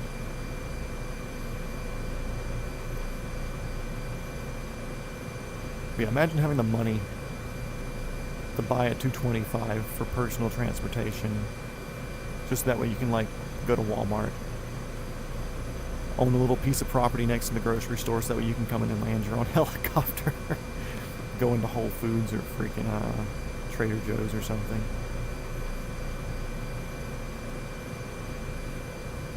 I feel like it might be excessive. What the hell is that out there?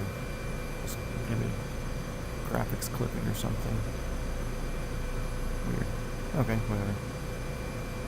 Yep, this view right here, guys, get used to it. This will be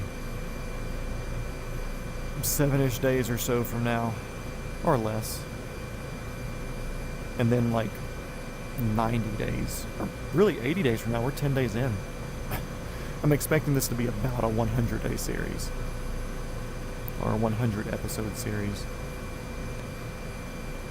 I think our Iceland-Greenland crossing times will be around the 90-day mark. I've kind of estimated everything, but I've also kind of not.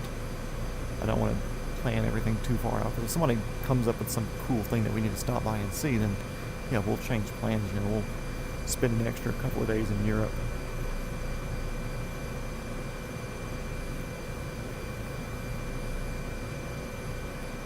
V&E, I want to say it's like 185 knots for this thing. It's freaking fast. Let's see, because I think it's like designated by like it'll pop up as like a hard line up there. Okay, it's showing 175 right there. But I want to say I was at like 180 earlier. But it also, with this being a freaking tank with extra computing powers and everything, it may have some sort of system that will auto-adjust the do not exceed speed with atmospheric conditions, potentially.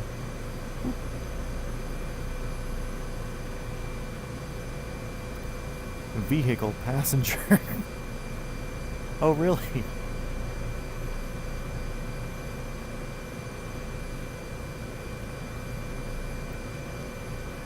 That does not look like a passenger vehicle to me. What?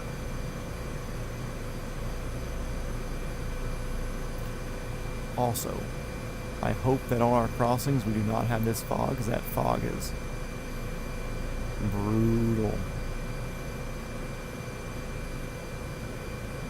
Like, that's like almost like hypnotic fog. Because like right now I'm holding straight and level. But like, I mean, you could start gaining a little bit of altitude or losing a little bit of altitude, and if you're not watching your gauges, you wouldn't know, just because the sea is glass and the fog kind of like softens up all of the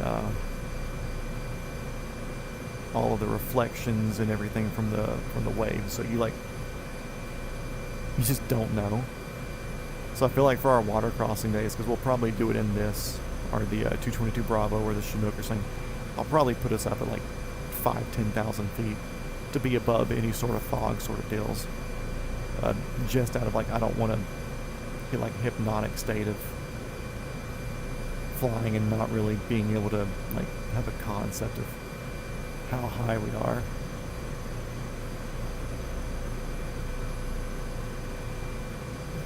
Cruise ship.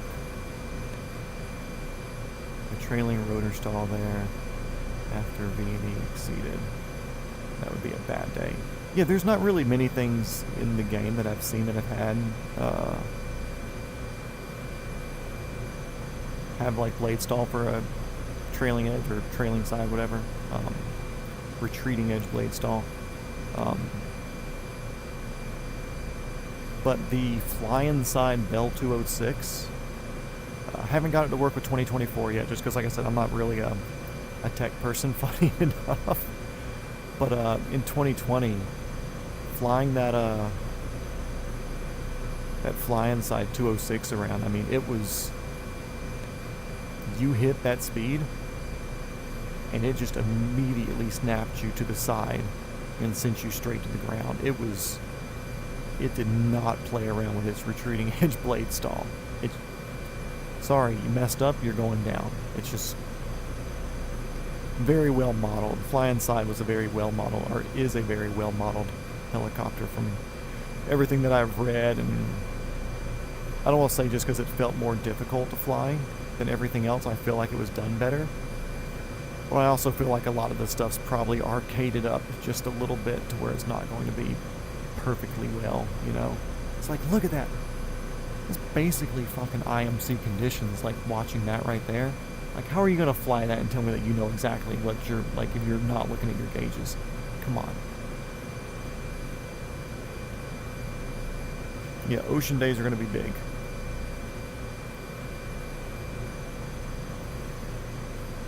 I'm going to say, oh, I can't tell. Yeah, 47G looks cool. I've never downloaded it, although it is a possibility for me to fly one, because I want to say Tier 1 here in Hampton, I want to say they have one, or somebody at the airport has one and they've done training with it. And I want to say there's another one at like Blue Ridge Helicopters in northeast Georgia. But there's another one up there that's used for training.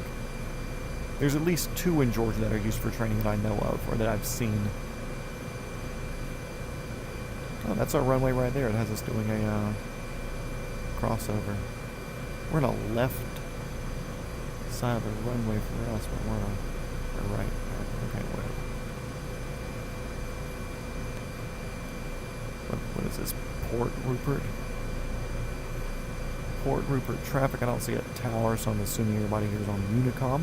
This is helicopter 42069. You can refer to me as Fockwagon. We are directly to your west right now. We're going to come in straight to the ramp. Port Rupert traffic.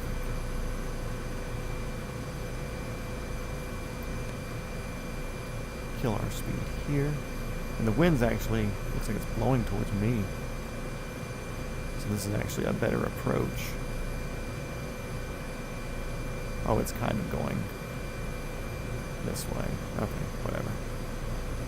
Kind of going this way. Okay. Landing here. It's like right there, I'm so far wiggly. That's just because I have to pick up my controller to do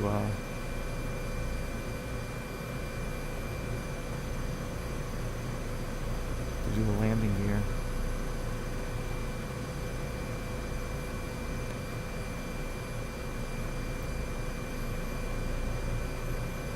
3 in the green. We are good to go.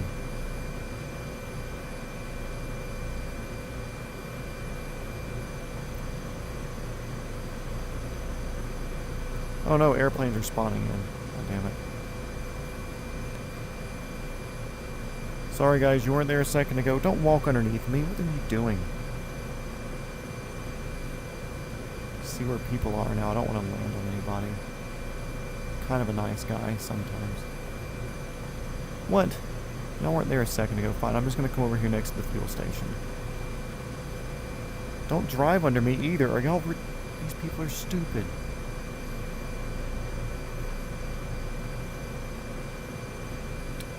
God. They've never seen an aircraft here before.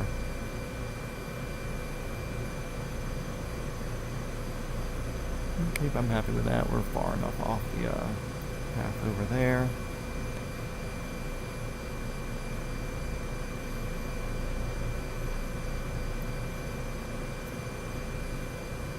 Weird little bit of a hill here. Kind of bouncy. I want to do that again. I think it's because I was watching my shadow, honestly.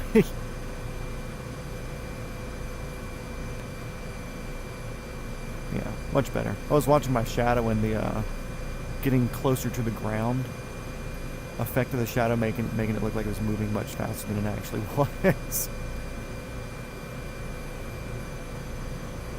I'll do a little taxi thing. We're just going to kind of come over here and park.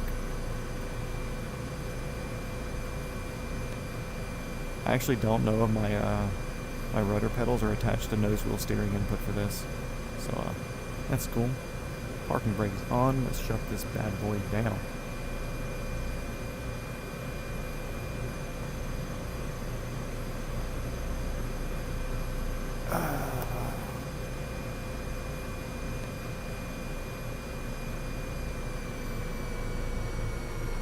Turn that to idle. It's gonna super over torque, but that's a weird thing. And you shut down parking brake, nose wheel, APM.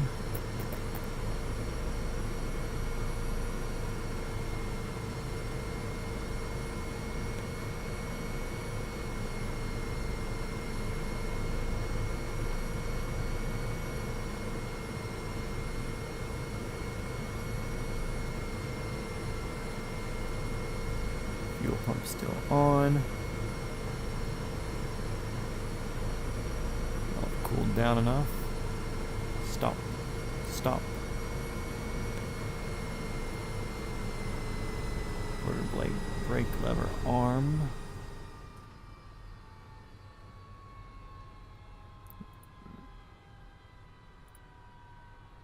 We'll do the rotor brake eventually. Rotor stopped. Rotor brake. Auxiliary hydraulic pump. Where were you at? You were... Turn that off.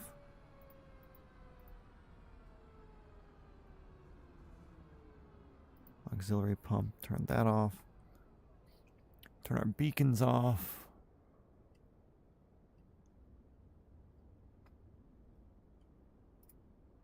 And the no smoking sign off for you guys. You're welcome. Main battery switch. Are my rotors still turning? Nope, they've already stopped, so I don't even need to use the rotor brake, but we'll park with it on. No big deal. And we can hit our switch there. Shift C. Hell yeah, there we go, guys. This leg done, but we'll go do some reverse auto rotations now. But yep, 225 in. We are now in Port Rupert.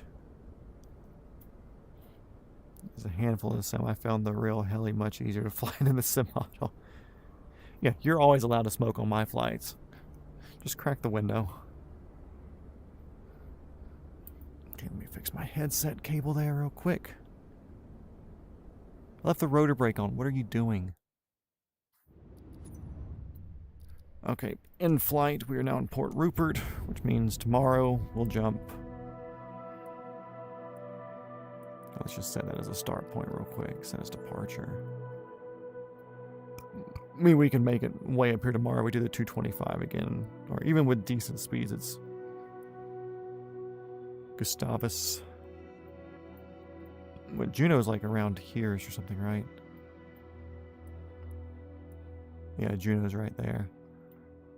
So yeah, it's definitely doable tomorrow, if not further. But we'll just assume here, and we'll assume here.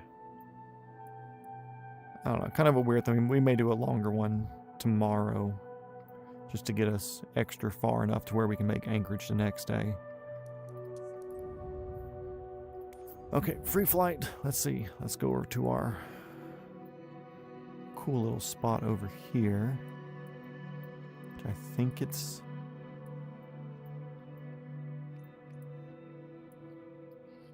Grenoble. Helicopter 22. Saving back. I want some daylight out here,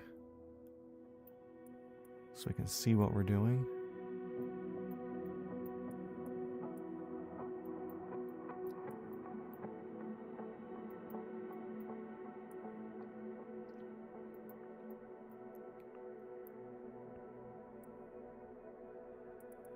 Yeah, it's this place. It doesn't show as like a freaking airport, which is annoying.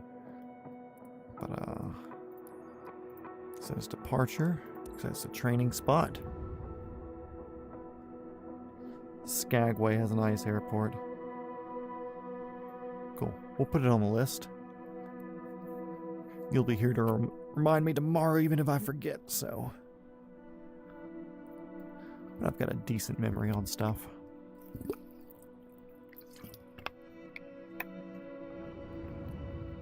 Seven people in here. What's up, guys? Or 7 on one of my screens.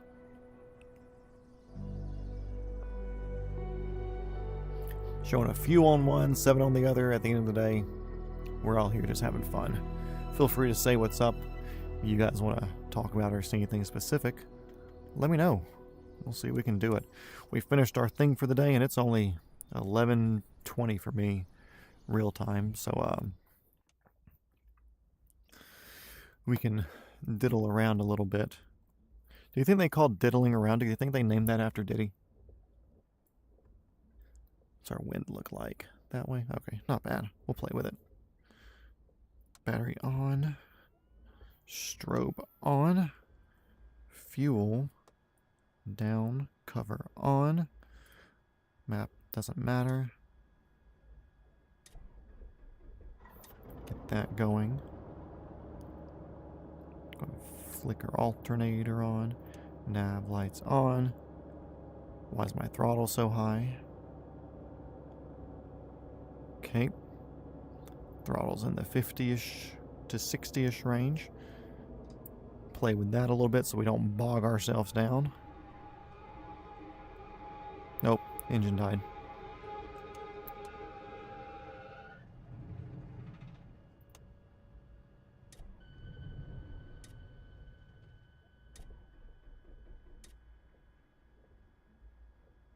What are you doing?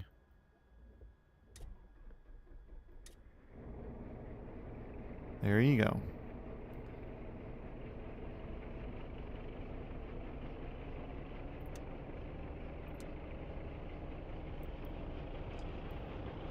Give her some more power. Don't bog my engine down. There you go. Needles have met. I'm not going to wait for the clutch. We're going to slam her up in there, because hopefully that'll make the governor work. That's a weird thing with my setup. Sometimes the governor for this thing works, sometimes it doesn't. And it looks like maybe right now it doesn't.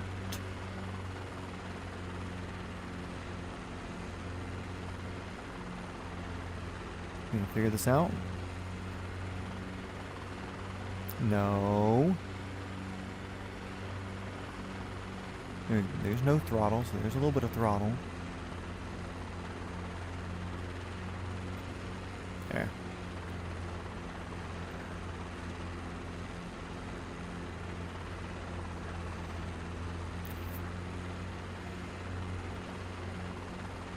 Pretty sure they named it after Diddy. Okay, a little bit of left pedal will pull up on the collective slowly, even ourselves out. We don't want to have any weird motions.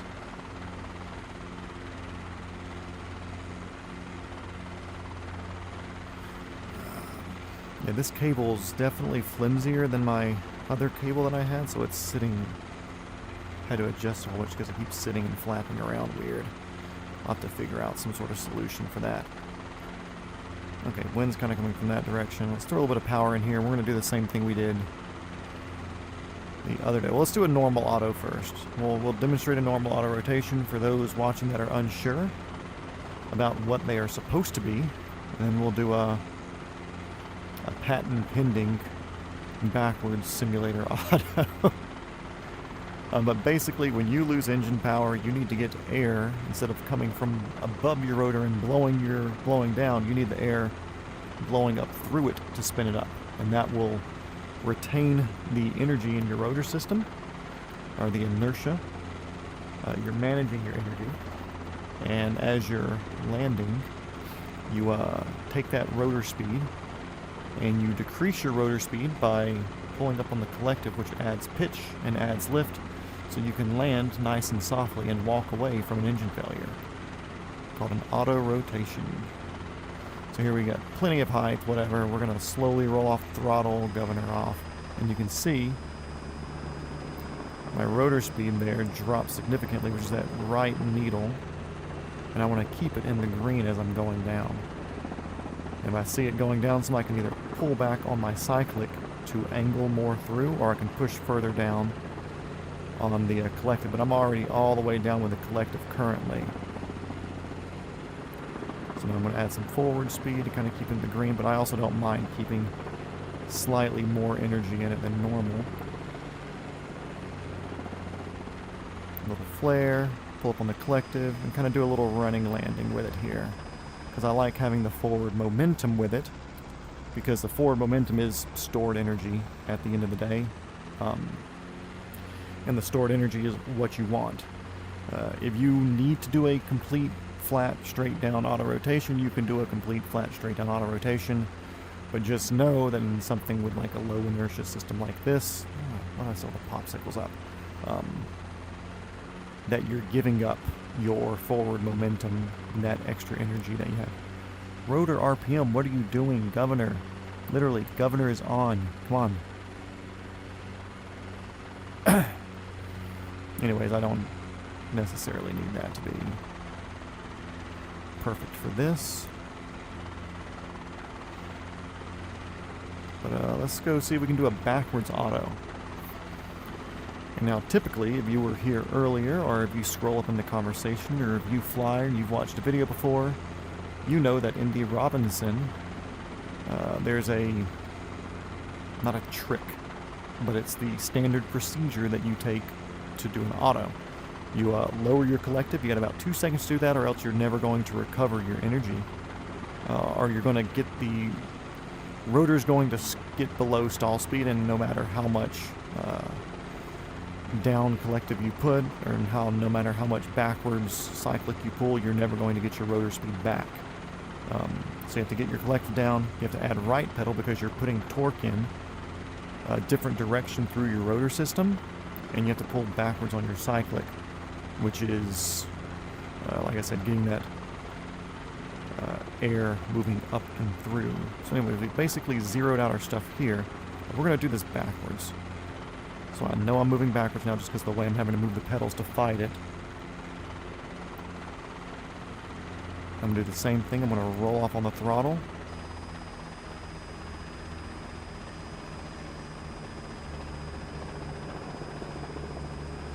And all the way down the collective.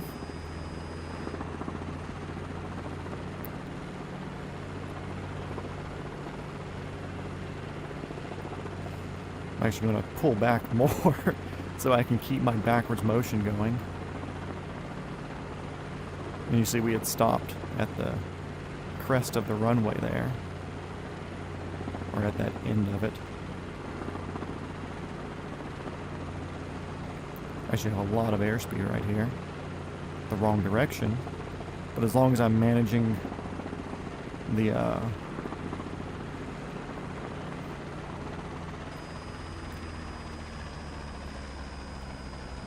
Chuck, there you go. Backwards auto rotation with a running landing. It's actually really fun and fucking terrifying at the same time. Holy shit. That was more the last one I did like that. We barely had any backwards airspeed. That one we had a good like 25 to 30 knots backwards airspeed. Holy shit. That was my heart's pumping a little bit on that one, but that was fun. But yeah, dude, you got to try that because, like I said, I'm not gonna say I do a lot of backwards flying, but I do enjoy doing my takeoff, and if I'm not doing anything for like realism or whatever, I'll do a backwards takeoff just because it's fun trying to vane your tail rotor, or not your tail, but your vertical, the correct way to get it to play. So using that backwards steering practice, I guess you could say, it makes that a lot more intuitive. And like I said, at the top of it was it's like, oh, I know I'm going backwards now because I know that's how I have to steer whenever I do my little backwards takeoffs. Yeah, honestly, I felt better on the energy management on that one than I did on my forward one, so I'm very pleased with that. That was a very fun one. But yeah, it's like, even though that's not something that you're typically ever going to do, there are those weird scenarios where you don't have the ability to go forward. So I think as long as you have a good mental state as far as understanding how to do, or how the air moving through your system needs to be managed, then I think that will take you a lot further than just knowing down right back or down left back, depending on your rotor system, you know.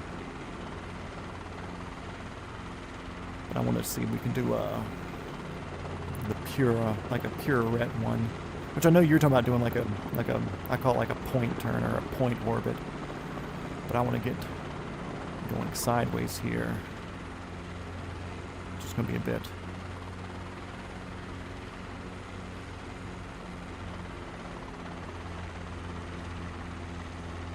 I'm gonna be going faster sideways though. Roll off, collective, down on the cyclic.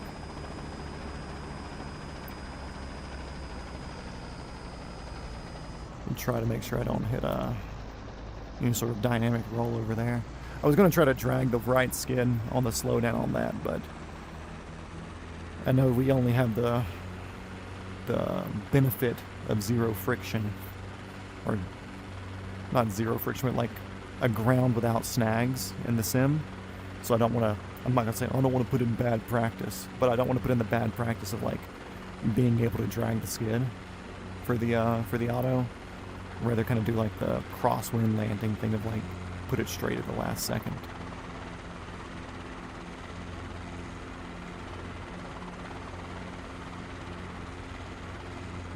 Yeah, backwards autos, that's the thing. So anybody watching that you didn't know that was possible or not, theoretically, I assume it is possible, and I can almost guarantee somebody's tried it in real life before. I know I'm not pioneering anything, and I know people that understand how the air movement works in the systems will be like, okay, cool, yeah, it is possible, you just have to know how to do it backwards. But yeah, the sim is modeled well enough to where it at least knows that you can do it backwards. Gotta watch the tail rotor with those trees. Guys, stop running in place. Go run to your homies.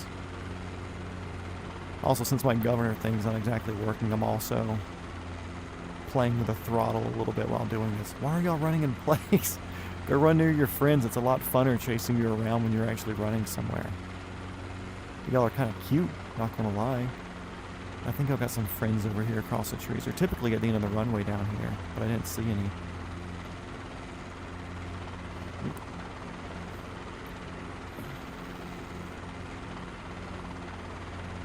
You have forward motion when doing 360s and stay aligned with the runway.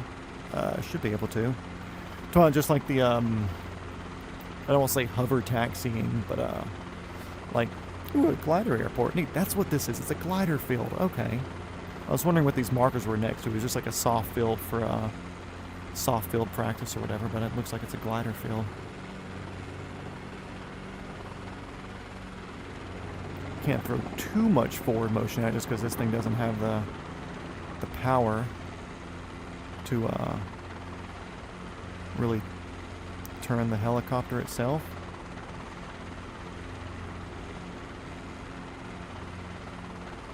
A little bit wobbly there. Not my best. A lot of left pedal once you hit this correcting side because the wind will push the, for anybody curious, I'll talk my pedal situation through it. So right pedal to get to here, do more right pedal here to push the tail past the direction of movement. Then once I get about here, I'm going relatively heavy in my left pedal, but I'm using more cyclic to bring me around, and then more left pedal there to cancel out the wind pushing the rear back the correct way. Then once it gets about 90 degrees, then I have to put more right pedal into it. But yeah, your vertical stabilizer, it's a real thing, guys. That's why people can do running landings and stuff like that. If your tail rotor happens to fly off during flight, you can just keep flying forward, and as long as your vertical stabilizer's intact, you can pretty much just keep flying forward. Or even if not, the whole shape of the helicopter itself will kind of keep it aerodynamically stable. Let's do it into the wind this time. You got it! Yeah, like I said, dude, my first 100 hours, I literally hovered around in all different wind scenarios and stuff like that just to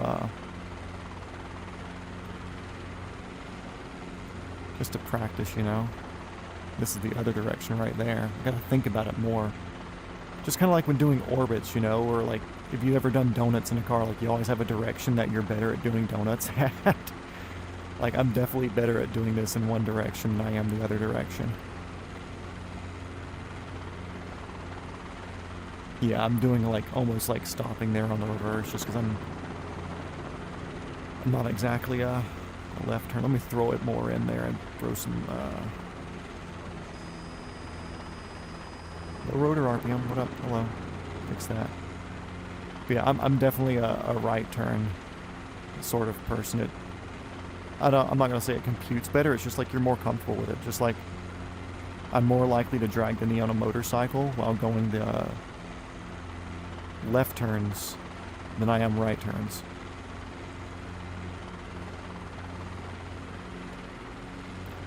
And I think I'm better at doing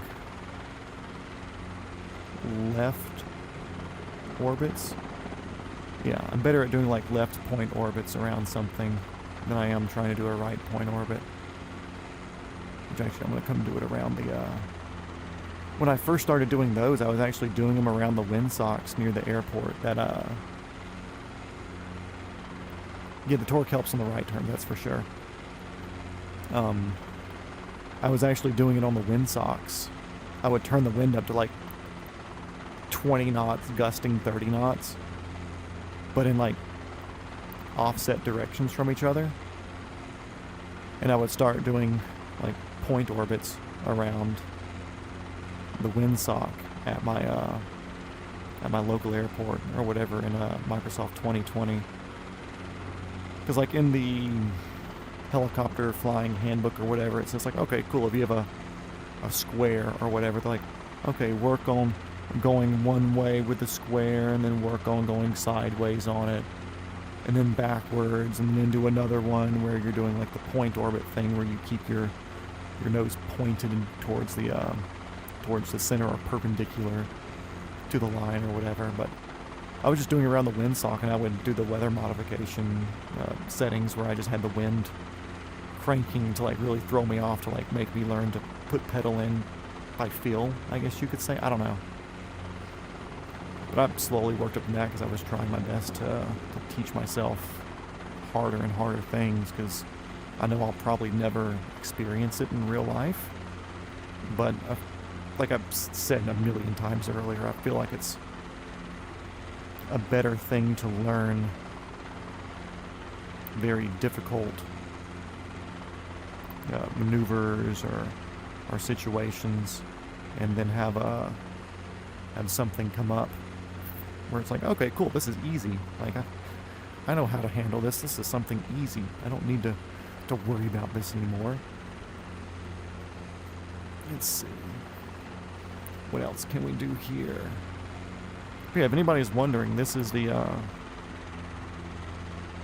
airport that you get your helicopter license at in the game. When you're doing the career mode. I kind of want to do it again because I think you can retake the test or something. But like I noticed, I don't know if it's just like the way that my peripherals were set up, but during like the Discovery flight where they kind of have you like flying down the river and then you have to like turn with the river or whatever, and she was like, don't worry, I'll handle, or like maybe they put you in an out of ground effect hover. And she's like, don't worry, I'll handle the collective or the throttle or something.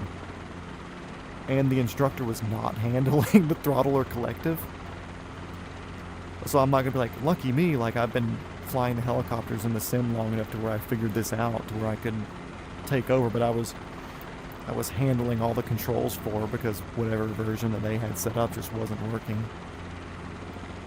In X-Plane, use a tower as your pivot point. There are controllers in some of the towers. Oh, nice.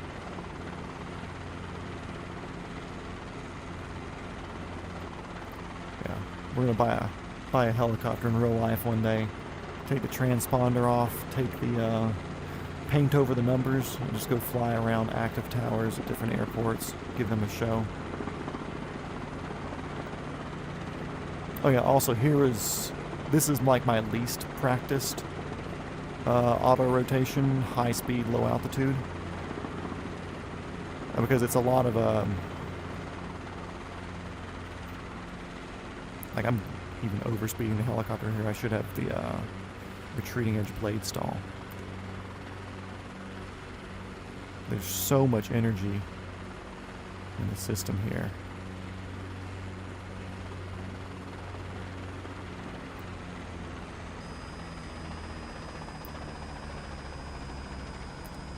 Anyways, but what I've been trying to do is like the how you always see the, what's it called, the agricultural guys come and land on the trucks for refills in their systems or whatever. They do like the 180 and then like set it down on top of the refill truck. This governor thing's annoying. I've been trying to do that 180 and set down move, but in an auto.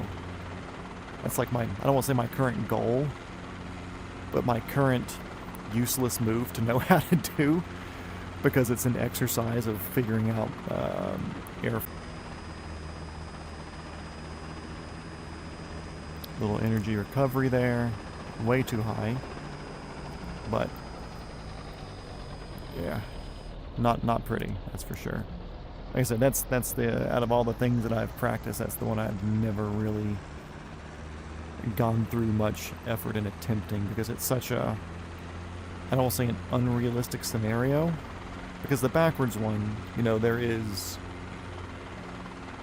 I feel like you can explain some scenarios into the backwards one where it is like, okay, cool, that is a viable exit if you're doing like a cliff rescue, or doing something where you're like near a tree line and power lines or something and you have to go backwards off of something. But the 180 handbrake turn auto rotation is elusive. It's useless. I can't think of a situation where that would be a thing. I honestly can't. I can think of some weird fucking scenarios, but I can't think of a situation where a 180 handbrake turn auto rotation is viable and the safest option for something.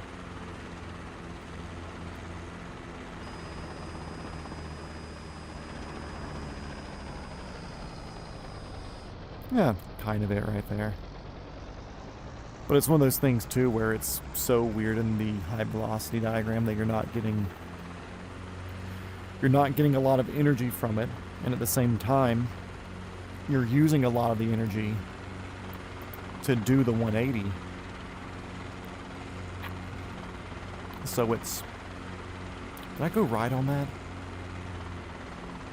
Maybe if I go right. I think I went left. Maybe if I go right, I can use some of the torque to help out with that. We'll give it a shot. Let's go race car around these trees right here.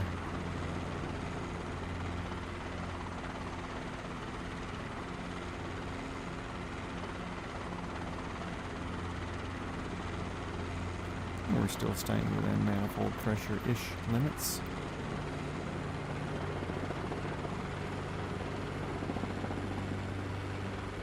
Okay, throttle down.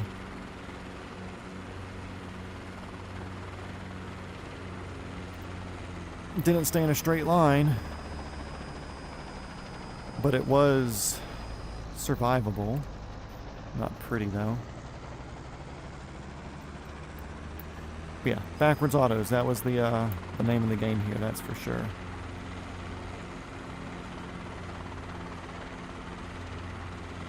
But anyways, I think I'm going to call it for tonight, guys, unless y'all can think of anything else neat or fun to do. Had a good flight, got to test out some of the heating systems in the windshield and stuff with the 225 because we will be needing a lot of de-icing here soon as we get up through Canada and Alaska and down the east coast of Russia. So I'm glad that we got to not really test it because we didn't really put it to use, but I'm glad that we were able to make sure we understood how it worked and how it functions. That way when it does come time, we can use it and hope that it actually is modeled correctly in the game. Shut up, rotor speed. But yeah, feel free to subscribe because we still have 90-ish more days worth of flying around the world. We'll try to do anywhere between 2 to 4 hours a night as time permits and as my in real life schedule permits. Yeah, we'll be back tomorrow most likely. So adios. It's been a fun night. Got to do a cool reverse auto, hanging out with our man Chuck, who's a good guy. 180 quick stop.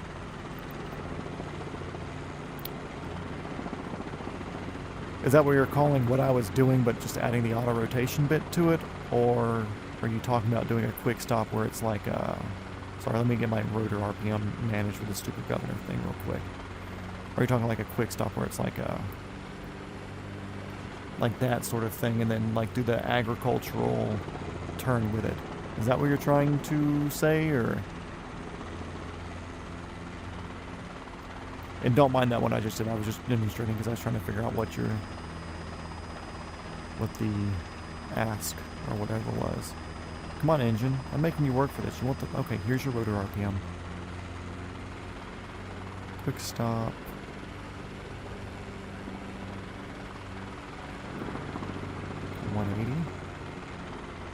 Anytime I do those, because I started doing the agricultural missions on a career mode because they finally fixed the ground effect bug on the platforms. Like, I feel like one of those swinging boats that you see with like at county fairs, where it just goes back and forth. But it, like, also with the agriculture stuff, you're keeping more speed with it. That's when you're really slowing yourself down.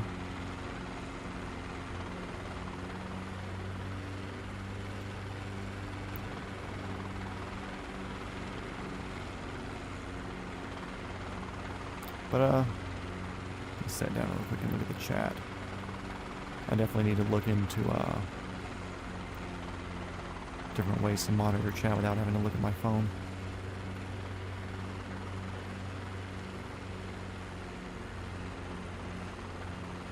Very versatile. Love seeing those 180s. Yeah, it's something where, like, the more I've practiced quick stops, I feel like in the learning and the demonstration environment, it's very, once again, I don't want to say methodical, but it's like, okay, cool, slow down. Somebody pulled out on a taxiway way out there in front of you, and you can slowly get into it. But, like, I live in the country where there's deer. I'm not saying a deer's going to run out in front of me somewhere. But I mean, if I was going somewhere and like I don't see a power line until the last possible second, I've always thought like, okay, cool, like let's say the flag, here's the power line. Oh, I saw like, oh man, like you need to be able to do a quick stop, but like then move your energy parallel or perpendicular to where you're going. Because stopping your energy takes a lot more energy to stop. But redirecting your energy can take a lot less energy to do. So like I said, I've always assumed that from a physics standpoint, instead of just trying to stop like, oh man, there's a power line right here, am I going to stop in time? Oh no, you ended up hitting it. Assuming that those trees there was like a power line. And we'll do it for this building down here now that's kind of at our 12 o'clock.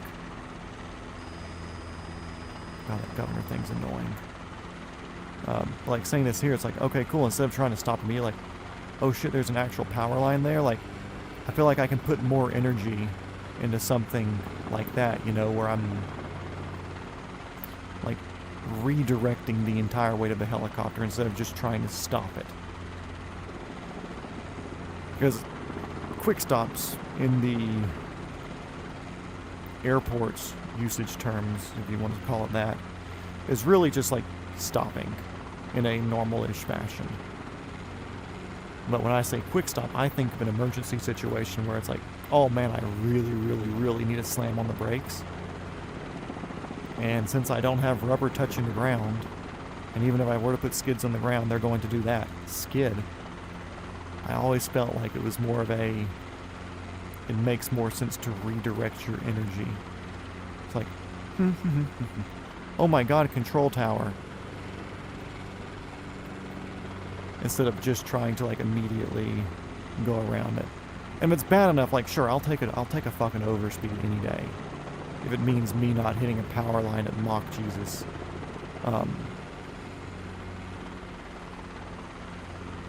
Oops, somebody else coming in. Oh, Robinson R22. Do you happen to... Robinson. I swear to God. What other cool things can you do with that? Yeah, you missed it yesterday, Chuck. We had a Airbus CEO and Airbus employee drop in.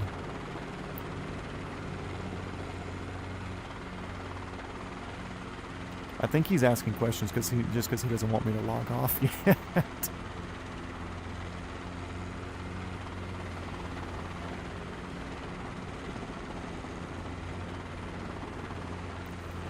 Like that right there, I'm sure would have snapped the tail boom. There's no way that this freaking airframe can handle that. Which, I mean, under normal, or the speed that we were going, like, I don't think you could pedal yourself into that. But, if you huck it, you can surely get it to do it. Yeah, just since you were asking, Robin's son. Dude, that was so funny when Airbus employee jumped in the chat yesterday.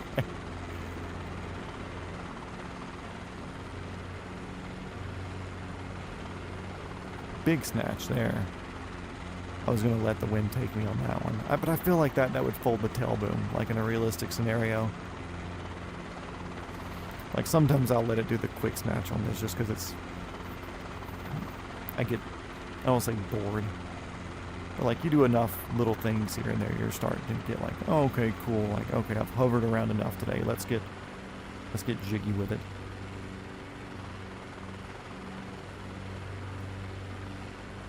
You think the neighbors here would like care? Like, hey guys, don't come home from work from like 3:30 to 3:35 because I'm gonna be landing and powering down. You know that RV size garage that I built? Because it just needs to get my rotors pointing the correct way. I can pull it in the garage. Like, do you think they would care if you were to land a helicopter in a neighborhood like this?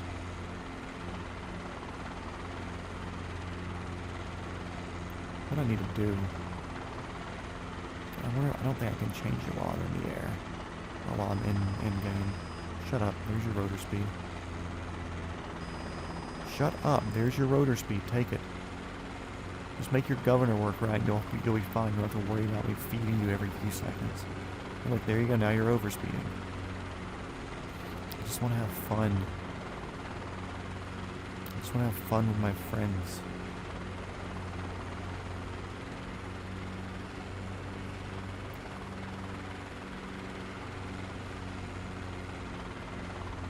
Actually, we're just going to go set it down over here normally. There's your rotor speed. Look, you got a whole bunch of engine there for you. Power. You like that throttle, don't you? Wait, I see more comments.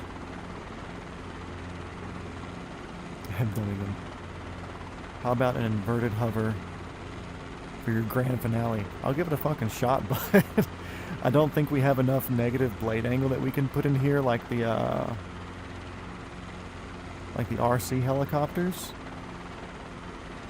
But I mean, I'll give it a shot. We'll do anything once, and since we're not on the around the world mission, you know, maybe. Yeah.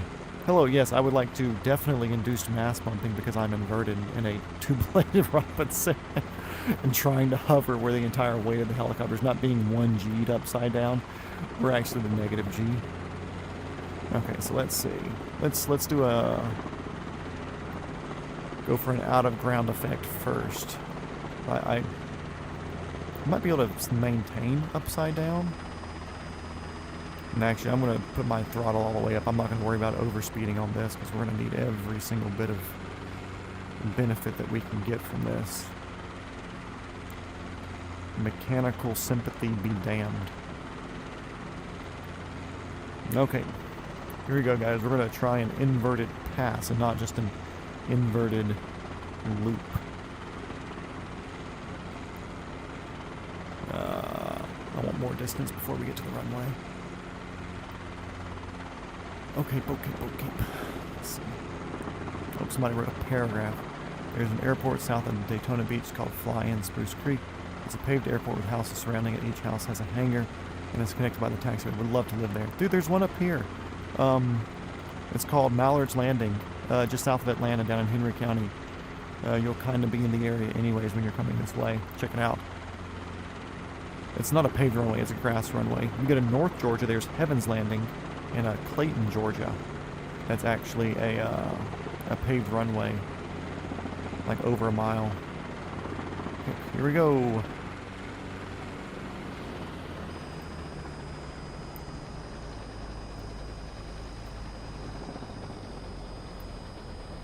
I'm going to say that's a no there, boys. Whoop! Inverted does not work. And I had the collective all the way down. I didn't even look at my rotor speed on that. It looked like I could see the rotor moving. So I'm assuming it went to 0.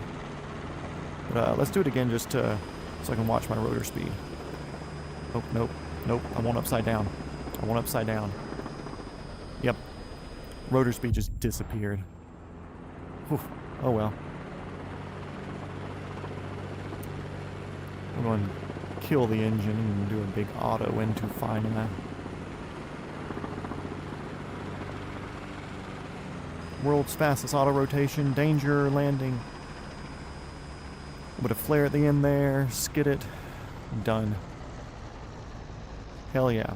That's how cool guys land. Anyways, it's been a blast tonight, like I said earlier. But, we'll call it an end.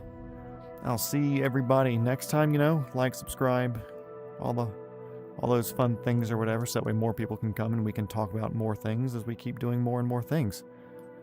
But, either way, been a fun one tonight. Good times. Got a super solid reverse auto rotation. Very happy with the one that we did there.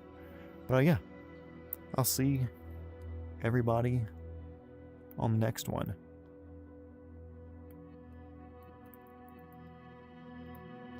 Oh yeah, and see ya! Or whatever the people say on